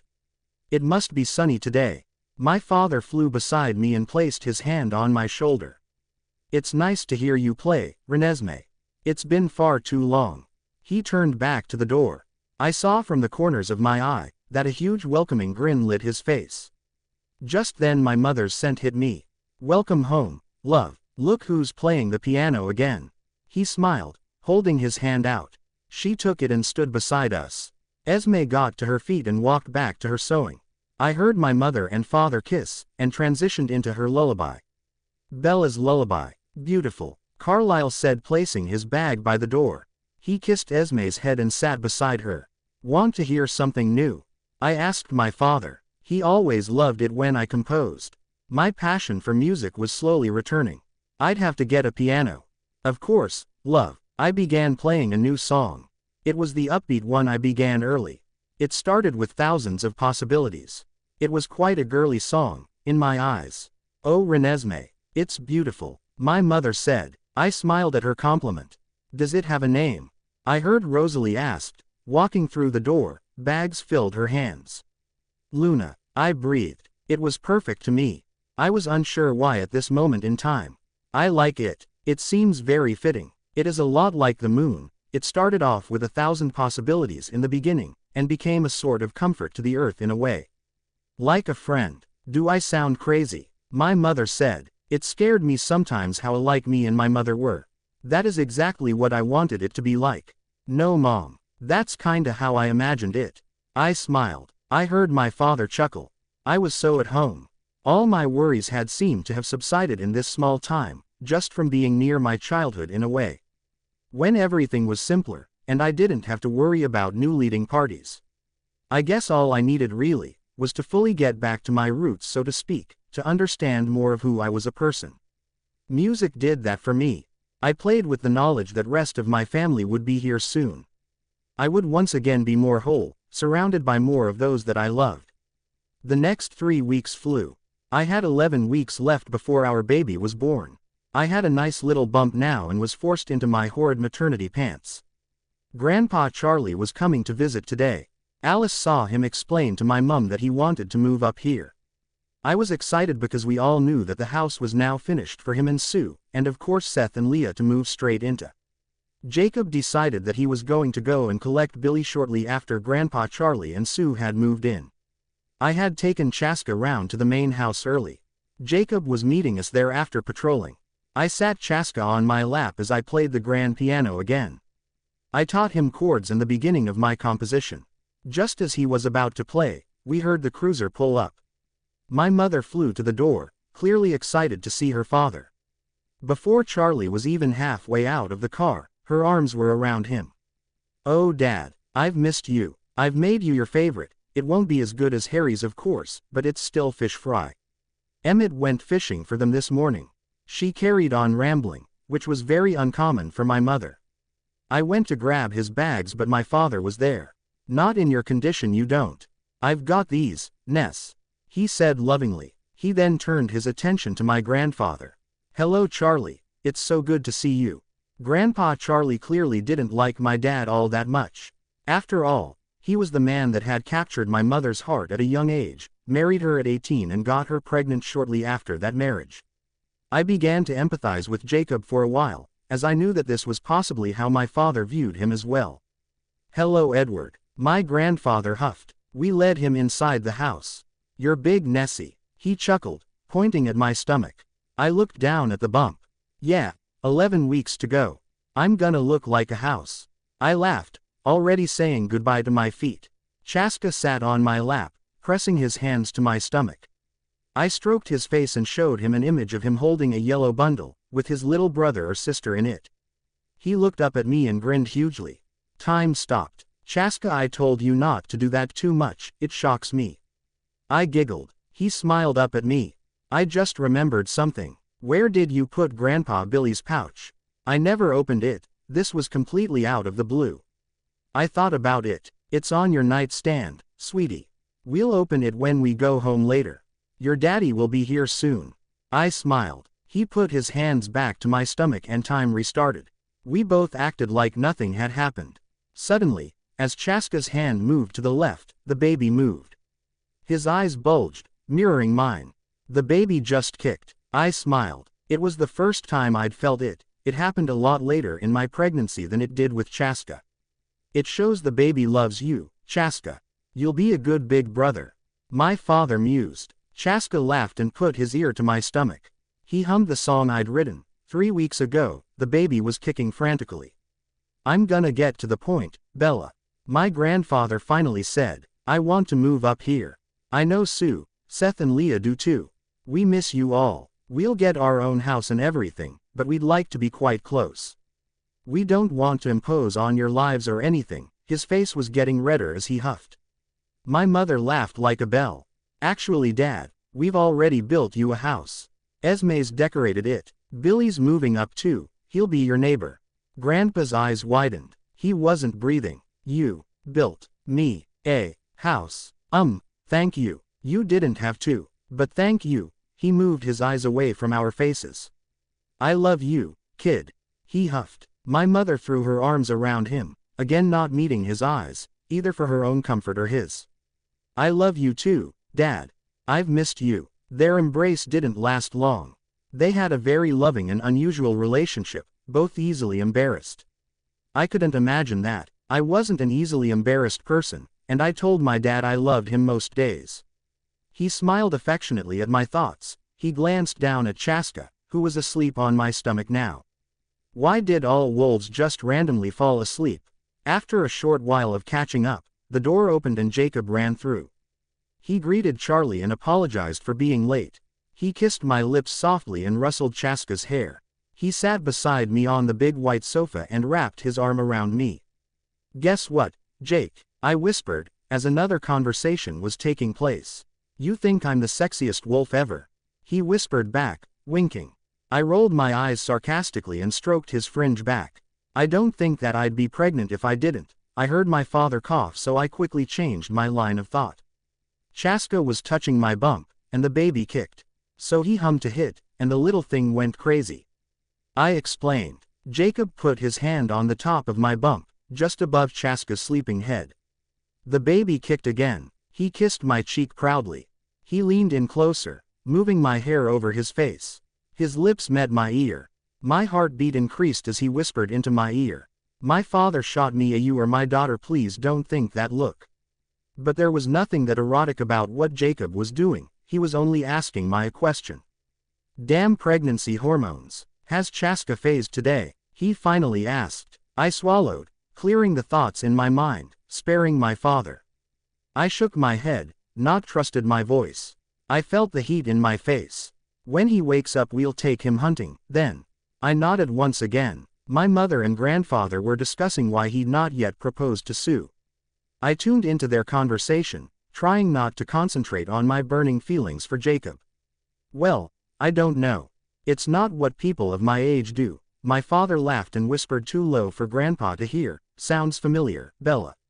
He chuckled again. She nudged my father lightly, only to grab his hand in two of hers. My grandfather became all flustered now. "Well, what difference does marriage make anyway?" He scowled at the sudden pressure my mom had put on him. "It all depends how you view it, I guess." "Don't worry, Dad, I'm just curious." My mother smiled. They laughed and began discussing when he'd move in. Chaska's eyes flickered open and he stretched. "We're gonna take Chaska for a walk, I think," I said. I put Chaska on the floor and grabbed his hand. Jacob grabbed my other hand. "See you later, Grandpa." "Mom, Dad, I'll no doubt come over tonight when I can't sleep." They smiled hugely at me. We walked out of the front door, and down the path. Once we were out of human sight, Jacob and Chaska phased. I could tell that Chaska had grown a little, from where he measured on Jacob now. I smiled. It would be his 3rd birthday next week. How time had flown. My boys galloped further into the forest. The scent of deer attacked my senses. It wasn't the most appetizing of smells, but I was thirsty. That meant my baby would be too. Jacob caught the scent as well and increased his pace. He glanced around to meet my face. His wolfy eyebrows wiggled. A competition then. We hadn't done this in a while. Chaska wasn't interested. He was playing, pouncing a butterfly. Adorable. I picked up the pace. The wind in my hair made me feel alive. It sent electric tingles all through my body. When I ran, I was truly free. I closed my eyes and let the deer's smell entice me. I could hear Jacob's footfalls, slightly behind me. I opened my eyes and saw the herd running from us. I located the largest, and really pushed myself forward. I leapt from the ground, and landed Emmett style on the deer. I snapped its neck with one hand, and my lips found its skin. The blood trickled down my throat, easing my pain. I turned my head to see that Jacob had taken down the 2nd largest. Behind him Chaska pounced on one and began to feed. I stood up and wiped my mouth. That was better than unappetizing human food. A sigh of relief escaped my lips, as I waited for the boys to finish. Jacob dropped his deer and came to stand by my side. I wound my fingers in his fur and rested my head on his huge shoulder. Chaska finished and turned to find us. When he did, his face pulled into a wolfy grin. So much like Jacob, he waddled over to us, wagging his tail. "Home?" I asked. Jacob nodded and so did Chaska. We raced to the edge of forest, near our house. We let Chaska win. Jacob phased first, followed by Chaska. I handed them some shorts. We walked straight upstairs to Chaska's room. It had been over 3 weeks since Billy had given him the leather pouch.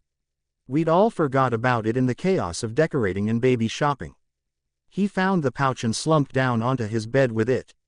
Jacob's face suddenly became full of knowledge. Chaska opened the pouch by pulling the black cord loose. He peeked inside and then shook it out. Onto his left palm fell a carved wolf's head. It was ornate and very beautiful. Chaska admired it for a second, before declaring his love for it. I have one too. They are supposed to represent you as a wolf, like a good luck kinda thing. Billy made it by hand. Jacob explained. I suddenly felt a lot more respect for my father-in-law. Chaska set the wolf head back on his nightstand, so he could see it every day. He asked for Jacob's phone and left the room to call Billy. It reminds me of when I first phased. I was so scared. Chaska just seemed more complete. Guess he gets that from you. He chuckled. He stroked the wolf and then pushed the copper curls from my eyes. It reminds me of my mom's bracelet. I admitted. Jacob winced at that. He always expected me to be angry or hurt with the fact that he'd loved my mother before he'd loved me, but I wasn't alive then. And in all truth, I tried not dwell on it. They were best friends and nothing more now. Jake would always love her, but not at all in the same way. Jake, I've told you before. I don't care about your past. I care about you. I kissed his lips softly. We both listened to the thank you that our son was giving his grandfather. The baby kicked. These 11 weeks still felt too long for me to wait. I was so excited to meet my baby. The next 2 weeks flew again. Grandpa Charlie, Sue, Seth and Leah had all moved in now. Billy was still preparing for moving from his roots. We were helping him pack as much as possible, but only when Jacob wasn't patrolling. I'd never met Jacob's mother, and neither had my mom. But when we were helping Billy pack, we came across lots of photographs of her. She was beautiful. She had russet skin and long flowing black hair. Rachel and Rebecca, Jacob's older twin sisters, looked very similar to her. I hesitated when asking Jacob about her, not wanting to cause him pain. What happened to your mother? I eventually asked, one evening when we were lying on our bed. His face became glum as he stared into my eyes. I was 10. My dad was driving them into Seattle. It was coming up to my sister's birthday, and they wanted to get them some new dresses. They were hit head-on by a drunk driver. Their car flipped and landed on my mom's side. That's how come Billy's paralyzed. They nailed her coffin shut. My dad didn't speak for months. Charlie had to practically sleep at our house, help take care of us. This was all before I met your mom. He's not been the same since. Chills ran down my spine as I realized how much pain not only Billy, but Jacob's entire family had suffered. He explained to me that as time went on it got easier to think of her, to remember her. I understood Billy more now. What was your mom called? I asked. He smiled, probably recalling her face. Sarah Ann. She was amazing. Nessie. He kissed my head and held me closer to him. I dreamt that I was walking along a beach. Possibly First Beach. I wasn't alone, I was with a beautiful russet-skinned woman. She had large brown eyes and a warm smile. Renesmee, she almost whispered to me. I knew her to be Jacob's mother. Yes, Sarah, she smiled at me and held my hand. Everything's going to change, Renesmee. For the better, I promise. I didn't know what she meant, yet I trusted her implicitly. Everything you've been worrying about is going to change. You'll all be safe. Your family, my son and grandchildren, you'll all be safe. She smiled again. Thank you for looking after my baby Jacob. Thank you, Renesmee. Sarah kissed my cheek and then faded to black. I woke up suddenly. Thankfully, none of my skin was touching Jacob. I didn't want to cause him unnecessary pain. He was snoring loudly, as usual. I glanced at our clock. 4:13 a.m., the digital face blinked. There was no way I was going back to sleep now. I threw myself out of bed and grabbed some pants and a t-shirt. I pulled my shoes on and left the house after checking on Chaska. The atmosphere was different when I got to the house. It almost buzzed with excitement. I walked through the door to see my mother's wide eyes on me. She grabbed my hand and dragged me beside her on the sofa. Marcus is here, she whispered to me, knowing full well that he'd hear anyway. When we'd fought with the Volturi 2 years ago, for kidnapping my son, my mother had freed Marcus of Chelsea's influence. He'd fought beside us and killed his former allies. Why was Marcus here? My mother led me into the kitchen where they were all talking. Hello, love. Marcus has come to inform us of what the recent goings-on are. My father explained, clearly having heard my thoughts. I nodded and stood close to my mother. Hello, Renesmee. Congratulations on the little one. Marcus said, bored as usual, indicating to my stomach. Thank you, Marcus, I politely replied. They continued questioning him. He'd obviously not been here long. Then I'd realized that I was nothing more to Arrow than a tool. I felt the numbness I'd felt since my beautiful Didym's death begin to evaporate. I began to feel a bit of my former self return. I regained my sense of right and wrong. I could see most things the Volturi had done, not only to your family, but to many others as well, was wrong. I had to fight for what I believed in. He paused, smiling at me. No mother should lose their child. I suddenly felt more respect for this man. After the battle, I fled, quicker than you did. I ran to Germany, struggling with the grief for my love that I'd not been allowed to suffer. The vampire world began to crumble, as you well know, so I felt I needed to do something. I want to form another Volturi. But one that does things right, punishes people who deserve it, not the people who are just blessed with powers. I'd never heard Marcus talk as much. It was clear on everyone's faces that they were thinking things on the same level as I was. My father nodded once at my thoughts. If you are a fair ruler, I think that is a fantastic idea, Marcus. Carlyle smiled warmly at the vampire. I promise you I will be. I have enough innocent blood, so to speak, on my hands. I have several talented vampires that have asked to join me. There are 6 of us all together. I know you have a family, but if any of you wanted to join me, that is more than welcome. I'm not pressuring you like Arrow did, I just wanted to you know that if you wanted a change you have one. He finished. We all nodded, all of us knew our answers. Thank you very much for that opportunity, Marcus, but as you said, we're a family, and according to everyone's thoughts, they are all happy as we are at the moment. But thank you for the offer, you are always welcome here. My father replied to Marcus's offer. Marcus nodded. This was the answer he was expecting clearly. I was expecting that. Your family has bonds I have never seen before. It's probably from abstaining from human blood. I may try it one day. Marcus chuckled. We all moved into the living room, out of habit than necessity. How do you plan to regain that power, Marcus? The world is in disarray. It could be dangerous. Esme worried. Marcus smiled. They all know my face. If they see one member of the Volturi still exists, I believe that they will cower in fear. That is the only good thing that Arrow did, I believe.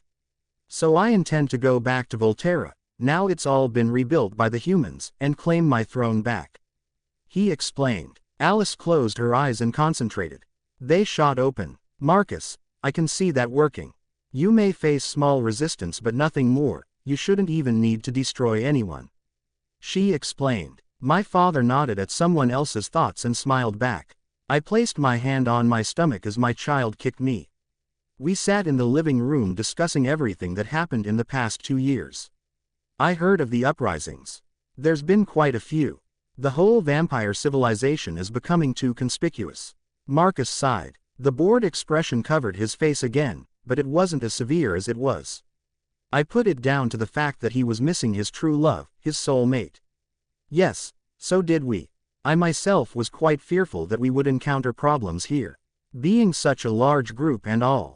Especially with such uniqueness, like Renesmee and little Chaska, and now the child Nessie is carrying.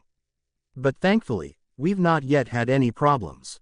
Carlyle smiled, wrapping a protective arm around my grandmother. She smiled and rested her head on her shoulder. Which reminds me, Marcus, how did you find where we'd moved to?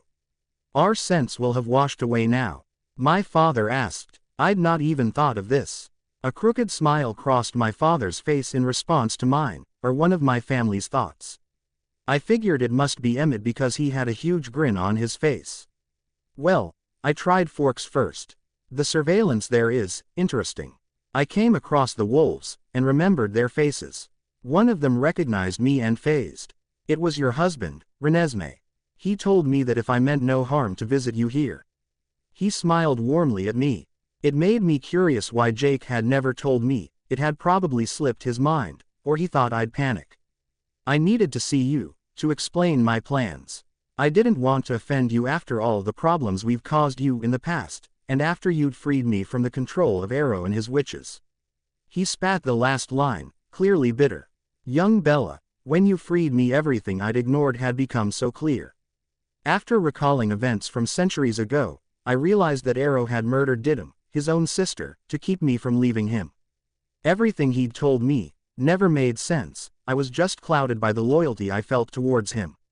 I am forever in your debt, young one. He smiled at my mother, affectionately. I couldn't believe the story he'd just told us. How could anyone kill their own family member? I knew Arrow was the malicious and cruel, so it made more sense. You're not Marcus. You fought with us, that is enough. Without you, we may not have been so lucky. My mother smiled at him, and grabbed my father's hand, pulling it on her lap.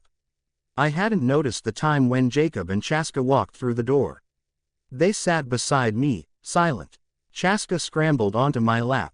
Time stopped. Jacob looked over at me, and then down at Chaska. We were the only ones unfrozen. Why's he here, Mom?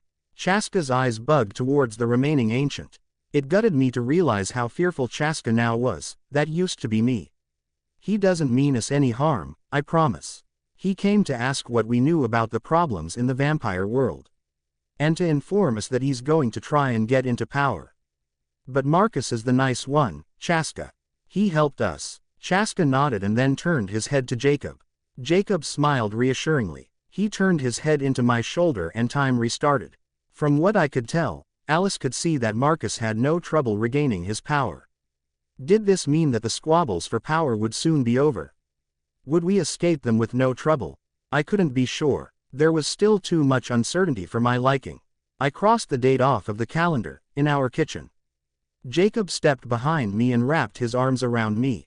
His hands rested on my now larger bump. Nothing had changed since Marcus left us for Volterra, almost 4 weeks ago. Jacob's lips were suddenly at my ear. 7 weeks to go, he kissed my earlobe. His nose stroked the contours of my face, my cheeks, my lips, my nose. My mood swings had gradually become less erratic, and less noticeable on my part, since Jasper always helped to calm me. But here, when there was no Jasper around, and Chaska was at Billy's for the day, I couldn't help myself. I turned slowly in Jacob's arms. My hands wrapped around his neck. His lips found mine in the same instant. The kiss started out slow, but gradually became more intense, more passionate. My tongue traced his upper lip, and found its way into his warm mouth. I could taste his sweet breath. He pulled away after a short while. My eyebrows mashed together. I took in the beauty of his face. His expression was wavering in my favor. Please, was all I had to say. He scooped me up in his arms and ran with me up the stairs to our bedroom, all the while keeping his lips on my skin. He slammed the door behind us, and laid me gently on our 4-poster bed. He wasn't wearing a shirt, because he'd just been patrolling, so I started unbuttoning mine. He pulled my hands away from my shirt, and undid the buttons himself. This was the only good thing about my hormones going crazy. His lips left mine, to kiss every inch of my shoulders and neck, working their way down to my chest. Jake, I love you. I breathed. He chuckled, bringing his lips back to mine. He breathed against my lips. I guess that's a good job then. We are married with kids after all, but I love you too. I silenced him instantly. I rolled over to look at his face. He was staring at me too, smiling. My fingers traced his lips. Jake, what do you think the future will be like? I stroked the side of his face and ran my fingers through his hair. Once the whole ruling situation's over, I think it will be perfect. I have you after all. He kissed my palm and then the back of my hand.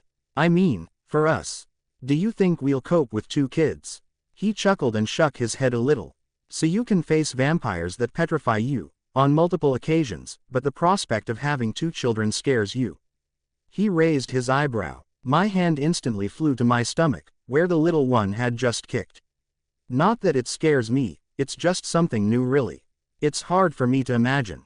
It was hard for me to imagine with Chaska though. He placed his hand where the baby had just kicked me, and smiled. He glanced down to see the small indentations that the baby was making. This one's gonna be a football pro with the looks. I know what you mean. And cause we'll cope. We'll more than cope, we'll enjoy it. He smiled widely. I kissed his nose and ruffled his hair.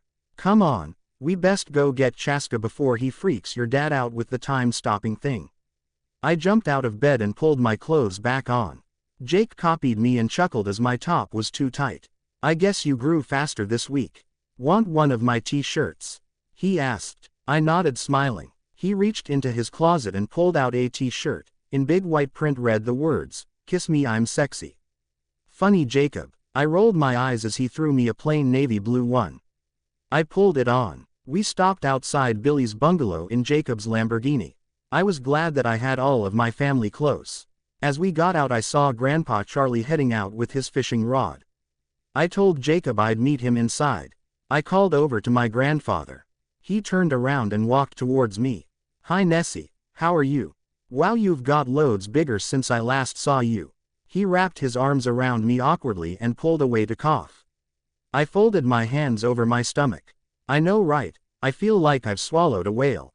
"I'm good. How's retired life?" "Fishing again," I said, pointing to his rod and bucket of bait. He chuckled. "Yeah, Sue's basically forced me out so she can clean. It's good, I love it up here. And I don't have to worry about work or anything."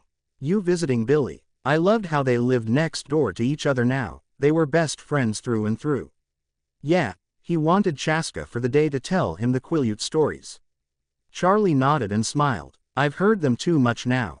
Anyways, Nessie, I'll call over at your mom's later, but I have to go now. Sue wants fish for lunch." He rolled his eyes and awkwardly kissed my cheek again. I walked into Billy's house and took a seat beside Jacob. Chaska was sat on Billy's lap. Both were chuckling about the day's events. Well, he played a practical joke on me. I was sat at the table, and then next minute I was sat by the window. If Jacob could have done that as a kid, he would have. Jacob laughed along with them. I had an urge to scold Chaska, but since Billy had taken his little joke lightheartedly, I didn't want to ruin the nice moment. "Did you hear the stories, Chaska?" I asked. His face lit up in a beautiful smile. My Jacob's smile. "Yeah, all of them, mommy. Spirit warriors, Taha Aki and the third wife, all the things that happened while Grandma was human, everything." Billy chuckled. I remembered the stories from my mother's life. They'd honestly terrified me. Her bravery had stunned me. I didn't know if Billy had mentioned that Jacob was once in love with my mother, until I was born, but it was something I wouldn't bring up. We decided to go over to my parents' house. We took Billy too. He wanted to talk to Emmett about the latest game he'd watched with my grandpa.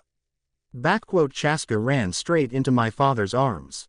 He told him the stories he'd heard this afternoon. Jacob, Billy and Emmett engrossed themselves with talking about the Mariners game. Alice stared into thin air, having a vision, and then smiled widely. "Ha!" she screamed, skipping into the other room. My father smiled too, but tried not to glance in my direction. I walked over to my mother, and slumped into the chair beside her. "Backache?" she asked. I nodded and hugged my stomach. She asked me to lean forward and started rubbing my back. "Not long now, Nessie. 7 weeks, isn't it?" I nodded and smiled. "Mom, I was wondering, why can Alice see me and Jacob now?"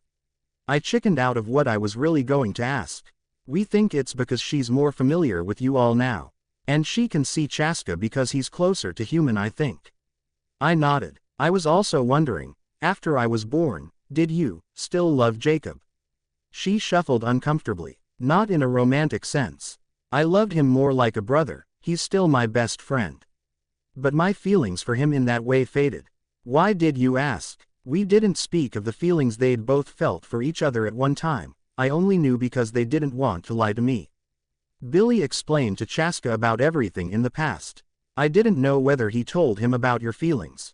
But it made me curious. I didn't understand how everything just went. She rubbed my back harder and chuckled. She changed the subject then. "Did you see Charlie when you were at Billy's?"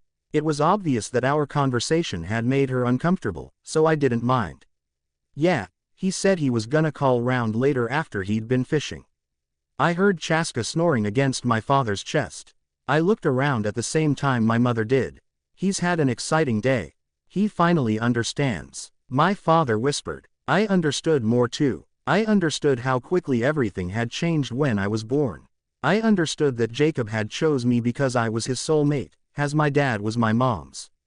I understood everything now. A few words from my mother's mouth had cleared all the speculations I'd had over the years I'd been with Jake. I felt a strange kind of fulfillment. It was strange how understanding the past led to more possibilities. Chaska understood his ancestors and why there were shapeshifters. He would be able to protect others when he was older. I understood how love was a complete thing. If you didn't completely love someone wholeheartedly, how could you possibly be happy? Things in the past had worked out for the best. I'd always doubted that. I'd always wondered if my mother would have been equally as happy if she'd chosen Jacob over my father. I had my answers. No, she would not. Our destinies were fated. Jacob was my fate. Edward was hers. What would my children's futures hold? Only Alice would know. Jacob had left early to go to speak with Sam. Jacob's former alpha no longer phased, and he began aging. He wanted to grow old with Emily, and watch his 3 children grow up without the worries of leading a pack. This wasn't an option for Jacob. He had to keep phasing to be frozen in time, just like I was. And just like our children would be. Jacob missed Sam. I knew he did without him admitting it. I was sat in bed reading one of my favorite books waiting for Chaska to wake up. I heard him yawn and pull his covers back. I placed the book on Jacob's side of the bed and waited for my son. Right on cue he bounded into the room and jumped on the bed. He scurried next to me and rested his head on my shoulder. "Morning, Mama." 4 weeks. He said, patting my bump. I chuckled at his optimism for a sibling and ruffled his hair. "Yep, 4 weeks." I smiled. We both got dressed and decided to go for a hunt. I remembered to pack Chaska's spare 3/4 for when we called into the main house. Chaska phased just outside the house and we bounded into the thick growth. We both quickly found something to calm our thirsts and began our way to see our family. The house was empty when we got there. I saw a sheet of paper in the kitchen. I made sure Chaska came with me. I was very suspicious. The note was written in my father's handwriting. It read, "Renesmee, we won't be long. Tanya called us this morning to tell us about an issue that she needed help with. Please don't worry, sweetheart. Everything's okay and we shall explain in more detail what is going on. Alice sees us getting home around 5 p.m. Give our love to Chaska and Jacob. Love, Dad." I sighed. They weren't intentionally keeping anything from me, but not knowing was infuriating. It had only just gone midday, so there was no point us waiting. I decided to show Chaska the songs my father had composed. Chaska laughed when I had to move the stool further back to accommodate for my huge stomach. Chaska was a very graceful pianist. He had a lot of my father in him as well. He bounced on my lap as he played. His fingers glided along the keys like they had been destined to play. I chuckled a little. He tilted his head to see my face. "I'm not laughing at you. You play beautifully, honey. It's just you are so much like your daddy, and he is not graceful at all. It's strange for me to see, but you are a very good musician. I could teach you some other instruments one day too. I know that Emmett can play the guitar a little." He smiled widely and threw his arms around me. We got home just as Jacob did. We all walked inside together, and Chaska ran upstairs to play. Jacob's face was hard. There was no humor in his eyes when I joked with him. I dragged him to sit beside me on the sofa. "Jake, what's wrong?" He turned his face from mine. "I don't want to tell you, Renesmee. I don't want you to worry. I'm scared you'll go into labor early if you start panicking unnecessarily." He turned his face back to me. His eyes were like glass. I couldn't see into them. They were hollow of much emotion. I was terrified. "Jake, please. I won't panic. I'll stay calm. Just please let me help you." His face cracked. He threw his arms around me and started kissing my face all over. I grabbed his head in my hands. "Jacob Black, if you don't tell me now, I'm not going to be a happy bunny." My voice was the sternest it had ever been with Jacob. It shocked him a little, but he still didn't respond. I felt the pregnancy hormones pushing me into a rage. Jacob just sat staring at me. I had a clever idea. Jacob couldn't resist when I begged. It was a condition of the whole imprinting thing. I smiled slyly. I stroked his face with my hand and rested my cheek against him. "Jacob, please. All I want to know is what's going on. I want to know everything's okay. That you're okay." He pulled his face away and looked into my eyes. He sighed in defeat. "I got a phone call from your mom." I searched his face for more answers. "She asked me to come home and watch you and Chaska. Seth, Leah, Quill, Embry and Colin are watching the house." My face went blank. I tried to listen for Chaska playing upstairs, terrified he'd be kidnapped again. What? Why? He pushed the hair from my face. Tanya's family was ambushed. A group of nomads trying to get power. All the nomads were killed, but Alice saw some of the strays coming this way. I was thankful that Tanya and her family were safe. I was surprisingly not concerned. Nomads are no problem. We've taken down experienced fighters like that evil Felix. Why's everyone panicking? I didn't understand this. Jacob half smiled and kissed my nose. Because we're overprotective fools, and I couldn't bear to lose the few things that I love. Something hit me then, not physically, but a thought. What about Billy, Grandpa Charlie and Sue? We can take care of ourselves but they can't. I panicked at this. I learned from my mother's mistakes, and I understood that humanity was fragile. They're safe. Billy left for Hawaii this morning to spend time with Rebecca, and Charlie and Sue are well protected. Brady and Jared and guarding them. I nodded. Don't worry, Ness. They are all coming here afterwards to fill us in. I think Tanya and everyone are coming too. They are quite shaken up. This was completely understandable. After all, vampires got scared too. I couldn't think why these nomads would want to attack such a lovely coven, especially when they heard that Marcus was back in charge. It didn't make sense to me. I stood up and headed to check on Chaska. He was playing in his room happily with his wolf cuddly toy. I winked at him and closed the door behind me, not wanting to worry him. Jacob was still sat in the same position when I returned. Is there anything else I should know? I asked, not meaning to sound suspicious. He crossed his arms and leaned back into the sofa. I sat beside him, my hand folding delicately over my stomach. This isn't essential but it is interesting, he said, spiking my curiosity. I raised one eyebrow and asked what he meant. Well, you remember Stefan and Vladimir, right? I nodded. He chuckled at my vague expression, clearly trying to lighten the mood. They went to Volterra and asked Marcus if they could join them. They are now his second and third in command, basically. He unfolded his arms, and placed his right hand on my stomach, smiling as the little one kicked him. How do you know that? I asked. He rolled his eyes, at the quizzical mood I was in. Quite frankly I just wanted answers. Answers I knew Jacob had. When Edward rang me, I asked if Marcus would be safe. He laughed and said Alice saw a vision of Marcus being joined by the ancients. Then I heard Rosalie in the back saying that the Weirdas would finally be happy. This didn't make sense to me. Stefan and Vladimir absolutely despised the Volturi, even more so than we did. They were once the rulers of the vampire world, but when Ero wanted to get into power he burnt their coven out, killing every member other than Stefan and Vladimir. Were they that desperate to get into power? The front door opened. I jumped out of my skin, only to have Jacob cradle me in his arms. It's your family, Renesmee. I knew I shouldn't have told you. He said the last part almost to himself. Everyone walked into the room. Everyone except Jasper and Rosalie. Carmen and Eleazar weren't here either. Tanya stood holding hands with her new husband, Andrew.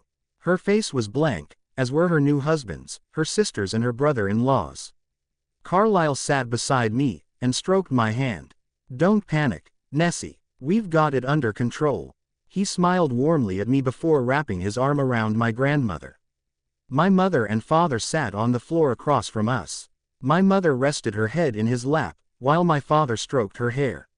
Everything okay, Bells? Jake asked. She smiled and nodded, just frustrated that something like this has happened. She flickered her eyes towards me. She knows. Her eyes met Jacob's again. He nodded once. He had to tell her Bella. She's as stubborn as you. My father joked. The humor didn't touch his eyes. How many were there then? How many came this way?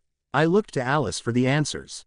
I knew my dad would soften things up for me, Alice wouldn't. She sighed. Altogether, there were 8 of them when they fought Tanya's coven. 2 got away. A man and a woman. Mated pair I'm guessing. They headed south of Alaska, and I saw them just outside of Vancouver. She glanced over to my father and pursed her lips at his expression. There was something I wasn't being told. And I would find out. They couldn't keep something from me forever, and they knew they couldn't. Everyone left after a larger discussion about tactics. Emmett wanted to go find them just to make sure. Carlyle didn't want to kill because he felt that they had obviously ran away not to be involved. Alice didn't input her opinion. The few times when I'd asked where Jasper and Rosalie, Carmen and Eleazar were, I didn't get a straight answer. All I was told was that they'd be here in the morning. I didn't like that they were keeping something from me. I figured it was because they didn't want me to go into labor prematurely, from shock or panic. Once they were gone, I put Chaska to bed after he'd been bathed and then went to bed myself. I laid beside Jacob, as usual, and picked up my book silently. We were both too deep in thought to speak. I don't know how long we were silent for, but I wanted something from him. Jake. He turned to look at me. A small smile spread across his lips as he brushed the hair away from my face. Once the baby's born, you'll tell me what's really going on, right? His smile faded from his mouth. I've told you everything I know. I swear I have. He lifted my hand from my stomach and kissed it. Fine. When you do know, you'll tell me, right? He kissed my nose and then my stomach. His mouth rose into a peculiar smile. Sure, sure. He kissed me on the lips, affecting my train of thought. The next few weeks disappeared in a blur. I was too caught up in finding out what was being kept from me that I wasn't keeping track of time. By the time Chaska skipped into my room on a Saturday morning, announcing that I had just under a week left of my pregnancy, I had almost given up on ever finding out. My eyes bulged at my son. A week. Chaska. He looked at me and giggled. He patted my head and smiled. Silly mommy. He sighed. Jacob glanced over at me, not shocked in the slightest. Actually, it's a little less than that. You're due in 5 days, Nessie. I looked down at the mountain of a stomach I now had. Just like when I had gotten pregnant, my time had disappeared with worry. I sighed. Time just flies. I glanced over at Chaska. He was planning his next practical joke with the looks of the glint in his eyes. That was Jacob's mischievous glint. Before you even think about Chaska, no. The smile faded and he stuck his tongue out. I hope the baby hurries up already, you two just aren't fun. He teased, walking out of our room. Jacob giggled. I stood up and got dressed. Billy was home from Hawaii today. We were going to go over and look at some photographs he'd had taken there. Jacob was curious what his nieces looked like now. They must be 10 and 12 now. I haven't seen them in years. The youngest is called Abigail and the oldest is Marissa. Cute little things. He smiled. Jacob dressed too. Chaska was waiting by the car when we made it downstairs. He was curious to see what his cousins looked like. He'd probably never meet them, because they weren't allowed to know of the family secret, or about the existence of vampires. We pulled up outside Billy's bungalow a moment later. Chaska ran straight in. I glanced over at Grandpa Charlie's house. His car wasn't there. Jacob noticed the direction I was looking in. Sue's taken him shopping into the city center.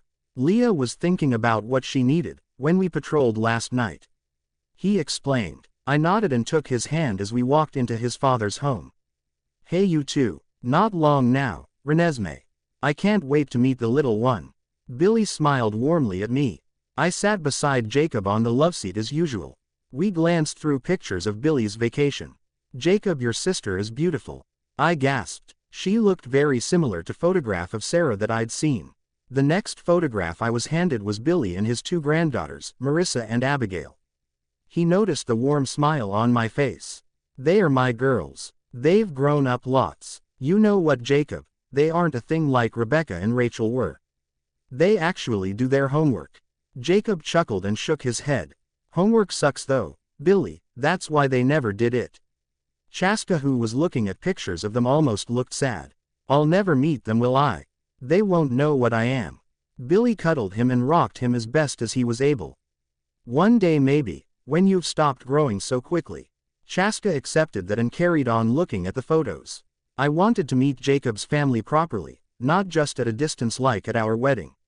Like Chaska, I knew it may not be a possibility. We stood up to leave. Chaska was asleep in Billy's arms, so I bent down gently to pick him up. As I was getting back up, a sharp pain jolted through my back. I knew this pain too well. It had been embedded to my memory. I swung around to Jacob.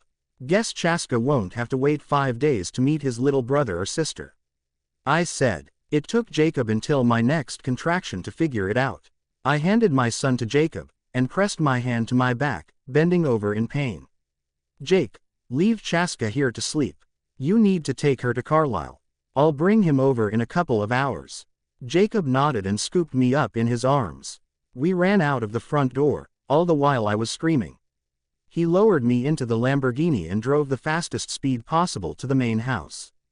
By the time we got there, my father was waiting for us. Take her upstairs, Carlisle's ready for you. He dabbed my head and followed us up the stairs. Jacob laid me down on the bed and moved to grab my hand. My mother appeared next to Carlisle. My grandfather lifted my top off of my stomach and pressed the ultrasounds bar against my skin. Oh good, the baby's in the right position. I was just a little worried with you going into labor before your due date. Everything's fine. He clipped the heart monitor to me and examined me. My waters broke as Alice walked in. She whispered something to my father, so low that I couldn't hear. In this moment in time, I really didn't care either. The next contraction hit. Jacob, I whimpered. He kissed my forehead and grabbed my hand. I squeezed it hard, once again, fracturing his hand. I derived a small pleasure from that. After all, if the mother has to suffer, why not the father too? I didn't like hurting him normally, it just comforted me a little this time, and I think Jacob knew that. My mother wiped my forehead with a moist cloth. The contractions are quite far apart, this might be a while, Renesmee. I nodded, whilst panting. Rosalie came in with some ice chips. She gave them to me and kissed my cheek. Leaving the room, with Alice in tow, she smiled at me again. Probably giving us some privacy. Jacob, Jake, I panted. Yeah, hun. He moved so he could see my face again. I forgot how much this hurt. He smiled at me and kissed my forehead. I'm sorry, it will all be over soon and we'll have our baby. I nodded and grabbed the bed railing. Sit up if you can, Nessie. I'll rub your back for you. My mother's musical voice suggested. I did as she asked.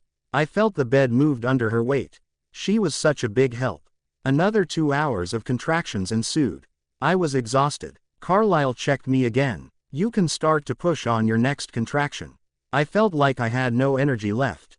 But I knew I had. Jacob had said when I was in labor with Chaska, the harder you push, the sooner it will be over. I used this theory now. I felt the next contraction and pushed with all my might, breaking more bones in Jacob's hand. I pushed for the second time. I heard a loud cry and fell back into my mother's arms. I released Jacob's hand. He flexed it and reset it. Sorry, I panted. He kissed my head. I saw Carlisle cut the cord and wrap my baby up. Congratulations, Renesmee, Jacob. You have a daughter. He laid her into my arms. She opened her big brown eyes, my eyes, and looked around the room. Her hair was as dark as Jacob's, darker than Chaska's. My mother and father looked at each other and then at their granddaughter. She's beautiful, Renesmee. What's her name? My mother asked. We'd not discussed this, but I had ideas. Well, I wanted to call her Luna, because the piano piece was about her and I liked what you said about it. Yano, starting off with endless possibilities and then becoming like a friend, a comfort. Plus Luna fits in with Jacob being a wolf, but then I had a dream. I'd learned a lot about Jacob's mother that day, and I had a dream that she was telling me that everything would work out okay. So I want to call her Sarah Luna. That way it's a bit of you both. It's Sarah's name, and it's your explanation of what my daughter's life could be like.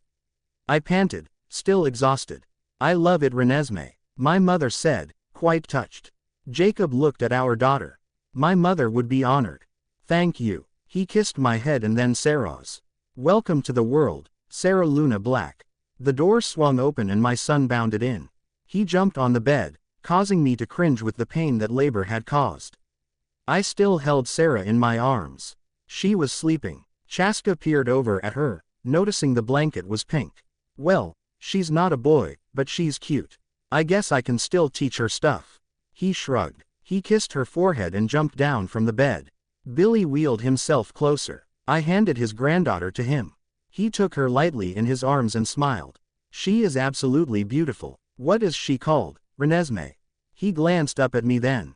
I smiled. Sarah Luna Black. I hope that's okay. I just thought that Sarah should still be in her life, even though she isn't here.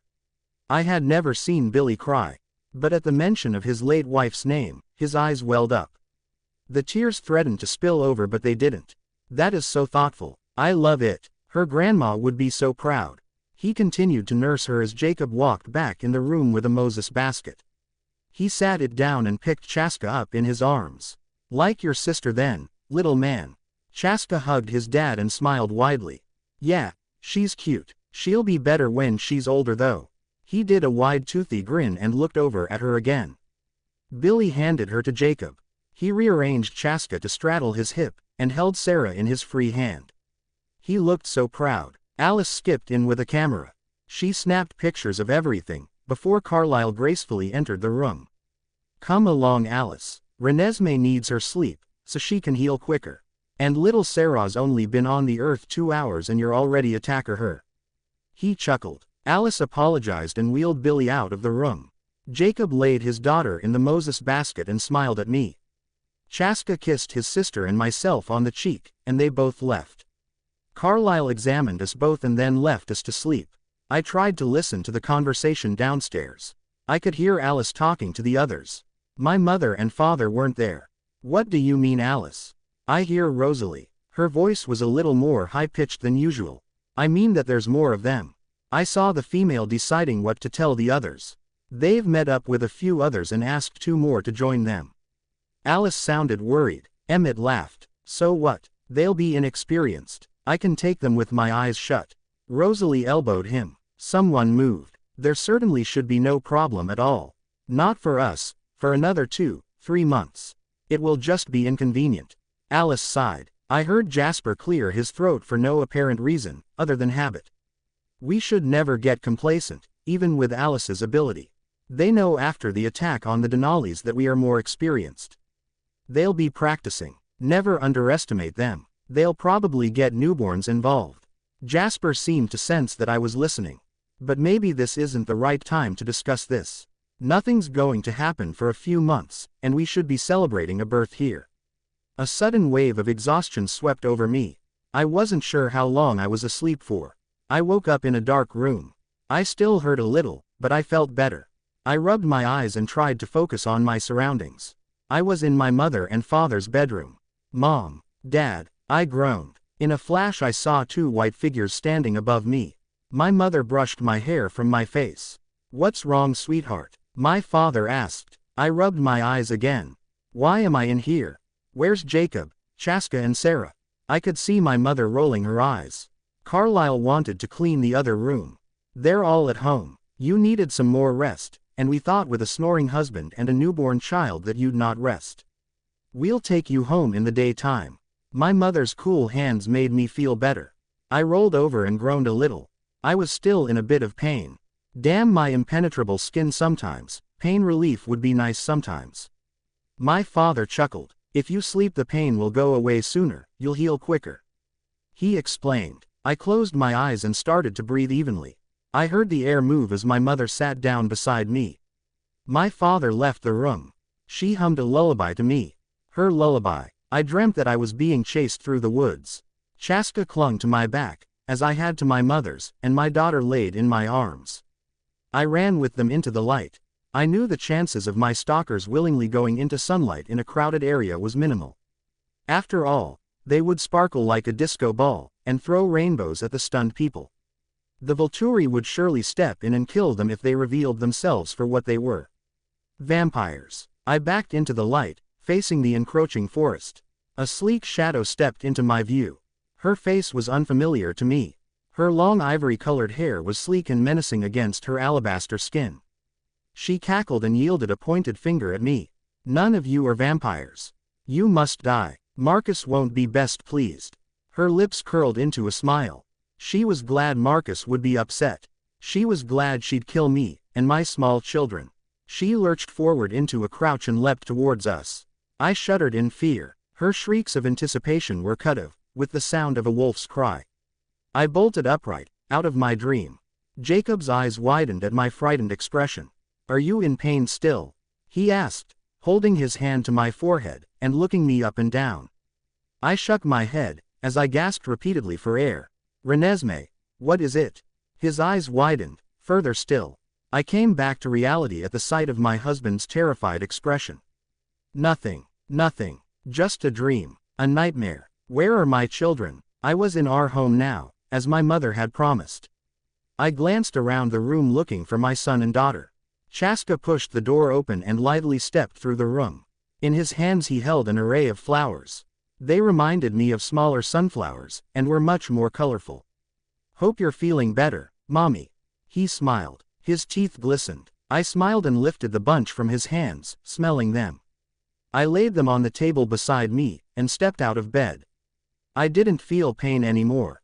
I knelt down and kissed his forehead. He grabbed my hand and dragged me into the hallway. Can I, Dad? Can I? He looked up at his father's towering figure. Jacob chuckled. Sure. It's about time your mommy saw it. Jacob wrapped his arm around my waist, as Chaska pushed the door to my daughter's bedroom open. I was ambushed by pinks and lilacs, all complemented by the beautiful pine furniture. The crib was ornate, with pink chiffon trailing over it, perfectly framing the mobile above my daughter's sleeping head. Sarah laid there in a white baby grow. The clothing made her skin look darker, more russet-colored. Her hair was short, my mother's color, but was stuck out in several directions.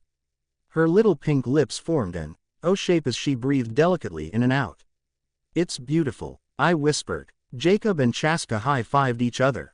Alice designed it, but we knew you'd like it. Jacob explained. I continued to glance around my daughter's bedroom. It was magnificent. Chaska leaned over the edge of the crib. He smiled contently at his sister. He loves her already. Jacob whispered into my ear. Who couldn't? She was perfect. Her eyes fluttered open from a deep sleep. They were beautiful, just like the rest of her. They were my chocolate brown, my human mother's chocolate brown. Just as I'd remembered them before I succumbed to sleep. She didn't cry. She was just like Chaska had been, super intelligent from the second of birth. She smiled up at her brother with big white teeth. He smiled back at her. Sarah's arms raised, as if to be carried by her brother. He looked to us for permission. I didn't know if he could reach. I leant down for her and lifted her. She smiled at me, but kept her attention on Chaska. I kissed her forehead and laid her into her brother's waiting arms. She smiled even wider when she was secure. He touched his nose to hers and then giggled. Sarah, I'm going to be the best big brother, ever. No one will hurt you while I'm around. He moved her up, so he could see her face better. He carried on talking to her as Jacob pulled me closer. He kissed my lips softly. He's already overprotective. He definitely gets that from your father. He teased. I laughed his joke off, and twiddled my fingers in his hair. There's nothing wrong with protecting what you love. I breathed. His lips crushed mine in an instant.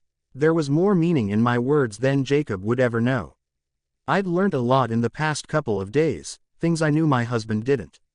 I knew that in a matter of months, according to Alice, we would face problems with more nomadic vampires. I had to protect my family the best I could. We wouldn't go down without a fight. The light flickered. Again, I looked up at it and glared, as if it could glare back. I wasn't in the best of moods. I slammed my book down on the chair arm. I got to my feet and stomped towards the light switch. I smashed it off and then turned it back on again. It flickered once again. Stupid bulb. I dragged a chair from the kitchen into the living room, and placed it directly under the light. I stood on it and began to unscrew the bulb. Jacob walked through the door and leant against the wall. The bulb came out of the fixture. I stomped back through to the kitchen and got another bulb. I heard Jacob chuckle. Once I was close enough to him I shot him a glare. He held his hands up in surrender and tried to suppress a giggle. Don't you dare, Jacob Black. I huffed, as I screwed the bulb back in. I jumped from the chair and dragged it over into the kitchen again, after running over Jacob's foot first. I shouldn't derive pleasure from that. I didn't look at him as I re-entered the living room and snatched my book from the chair's arm. I fell back into the seat and rummaged for my page. Honey, come on, Jacob said, pleading with me. I sat next to my feet. He pulled them across his lap and started rubbing them. No, Jacob, I muttered, cutting him off. Tell me, what's wrong? I didn't dare meet his eyes, for I was sure my willpower would crumble. I shook my head and thrust myself into the goings-on with Helena and Hermia. Suddenly, Jacob's hand lifted my chin up. His eyes met mine. Please. His voice was gentle. I knew I was being stupid. Even more stupid when I thought about how mature my children were compared to me at this moment in time. You're all keeping something from me. It's not fair, Jacob. I don't feel like a part of this family, when all you do is keep me out. For my own good, or not, I want to know. I snapped my book shut and placed it beside me. Jacob took a while to respond. And when he did, it was only a one-syllable answer. Oh. His eyes looked down at my feet again. I know that you know something, Jacob. He glanced to his left and then back at me. I can't tell you. His hands gently quivered. I grasped them in mine. Can't or won't. I stroked circles into the back of his hands. Both. I used to hate how Edward would keep things from Bella. But now I understand. Now I see. He muttered, almost to himself. I waited for his breathing to slow, and his to stop shaking. I lifted his chin up, so his eyes met mine, just like he'd done with me. What aren't you telling me? My voice was gentler now. I hated to be mad at Jacob. I hated being out of the loop even more. It's nothing that you need to worry about. He tried to smile. I chuckled darkly, knowing full well what he was more than likely keeping from me. If it's something that is worrying you, then yes, it is my concern. I may know more than you think I do. His eyebrows furrowed in confusion. What do you mean? Has someone said something? His hands began to shake again. I counted 8 of my breaths before I spoke again, waiting for him to calm. No one has told me anything. They just underestimate my hearing sometimes. I smiled wryly to myself. It wasn't often I was glad of being underestimated, but at least I got to find out more. Especially when my father wasn't around. Well, what did you hear? Jacob was now a little perplexed himself, possibly thinking that I'd kept something from him. Only a brief conversation, just after Sarah was born.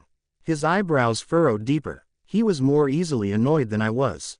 And my index finger of my right hand pushed in between his brows. I know that the nomads are coming soon. Alice said that we had 2 to 3 months. But it's been over a month and no one has said anything, so I thought everything had just fizzled out. I waved my hand over his shaking form, but looking at you, I'd say not. And that you've been keeping more from me than I'd ever anticipated. He closed his eyes and didn't speak. When his eyes finally opened, they were calm. I pulled my feet off of his lap and let them rest on the floor. Yes, I've been keeping things from you.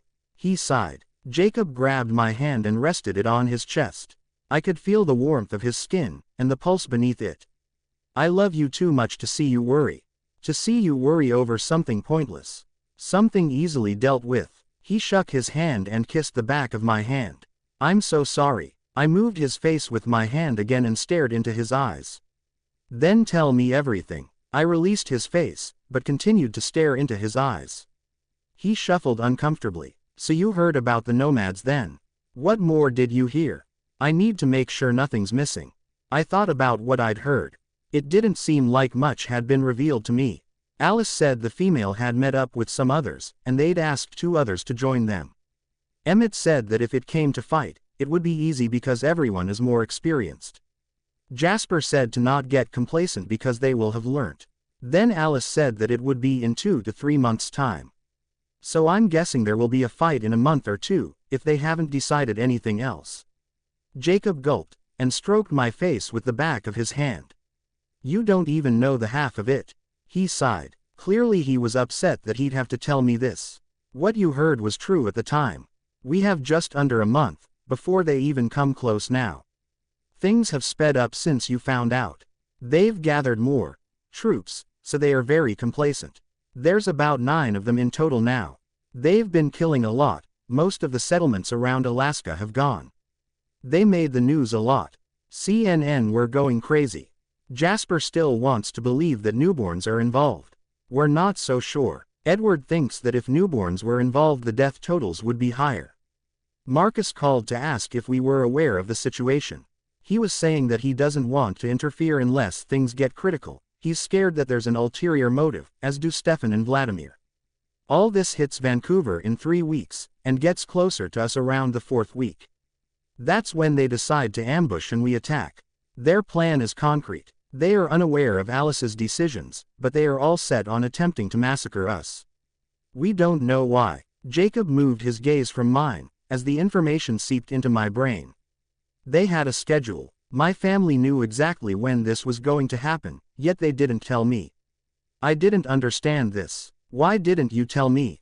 My voice was cold. Jacob rested his hands in his head. I don't know. He sighed. We sat in complete silence for a long time. I was furious with Jacob for not telling, for keeping me out. That was the one thing that he'd always promised me, to never keep me out, to tell me everything. But at the same time, I couldn't help but worry for him. He'd kept this from me for so long, he'd worried in silence. I was also worried that one of us would get hurt, or worse. I couldn't stay mad at him forever. I curled myself up on his lap. His arms wound around my waist, wordlessly, and pulled me closer to him. His lips touched my hair once. I pressed my hand to his face and showed us talking like mature adults. He smiled at me, but it didn't touch his eyes. I'm sorry, Renesmee. He choked out. I'll never keep anything from you again. I only did it to protect you. I didn't want you to worry. I was going to tell you shortly before. I promise I was. I lifted my head to see his eyes. I knew he was sincere. You thought I wouldn't notice how on edge you were. How on edge my whole family was when I was around. Why didn't one of them tell me? He glanced away again, sheepishly. You told them not to. I stated. He nodded. His hand lifted my left hand from his shoulder. He fiddled with my wedding ring, and then kissed it. I just want to keep you safe. For forever. You mean everything to me. I didn't want you to be upset. I didn't want you to panic. He stroked my face. I understand now. Let's not tell Chaska. He'll be scared. Sarah's too young to understand anyway. I'll love you forever, Jacob, regardless how silly you can be sometimes. He kissed my cheek. I'll love you forever as well, Nessie. For longer than forever. We're as constant as the stars, me and you. I kissed his lips and smiled, my bad mood forgotten. See, you can be a romantic at times. I'll let you off the hook then. Just tell me next time. I'm not a total wuss, you know. He laughed at that. Renesmee, you screamed when you found a spider in the bathroom last night. You were super fast, have impenetrable skin, sensitive hearing and freaking 30/30 vision, and you screamed at a spider. I lightly punched his shoulder at the reminder of my only phobia. Jake, it was freaking huge. I laughed with him this time.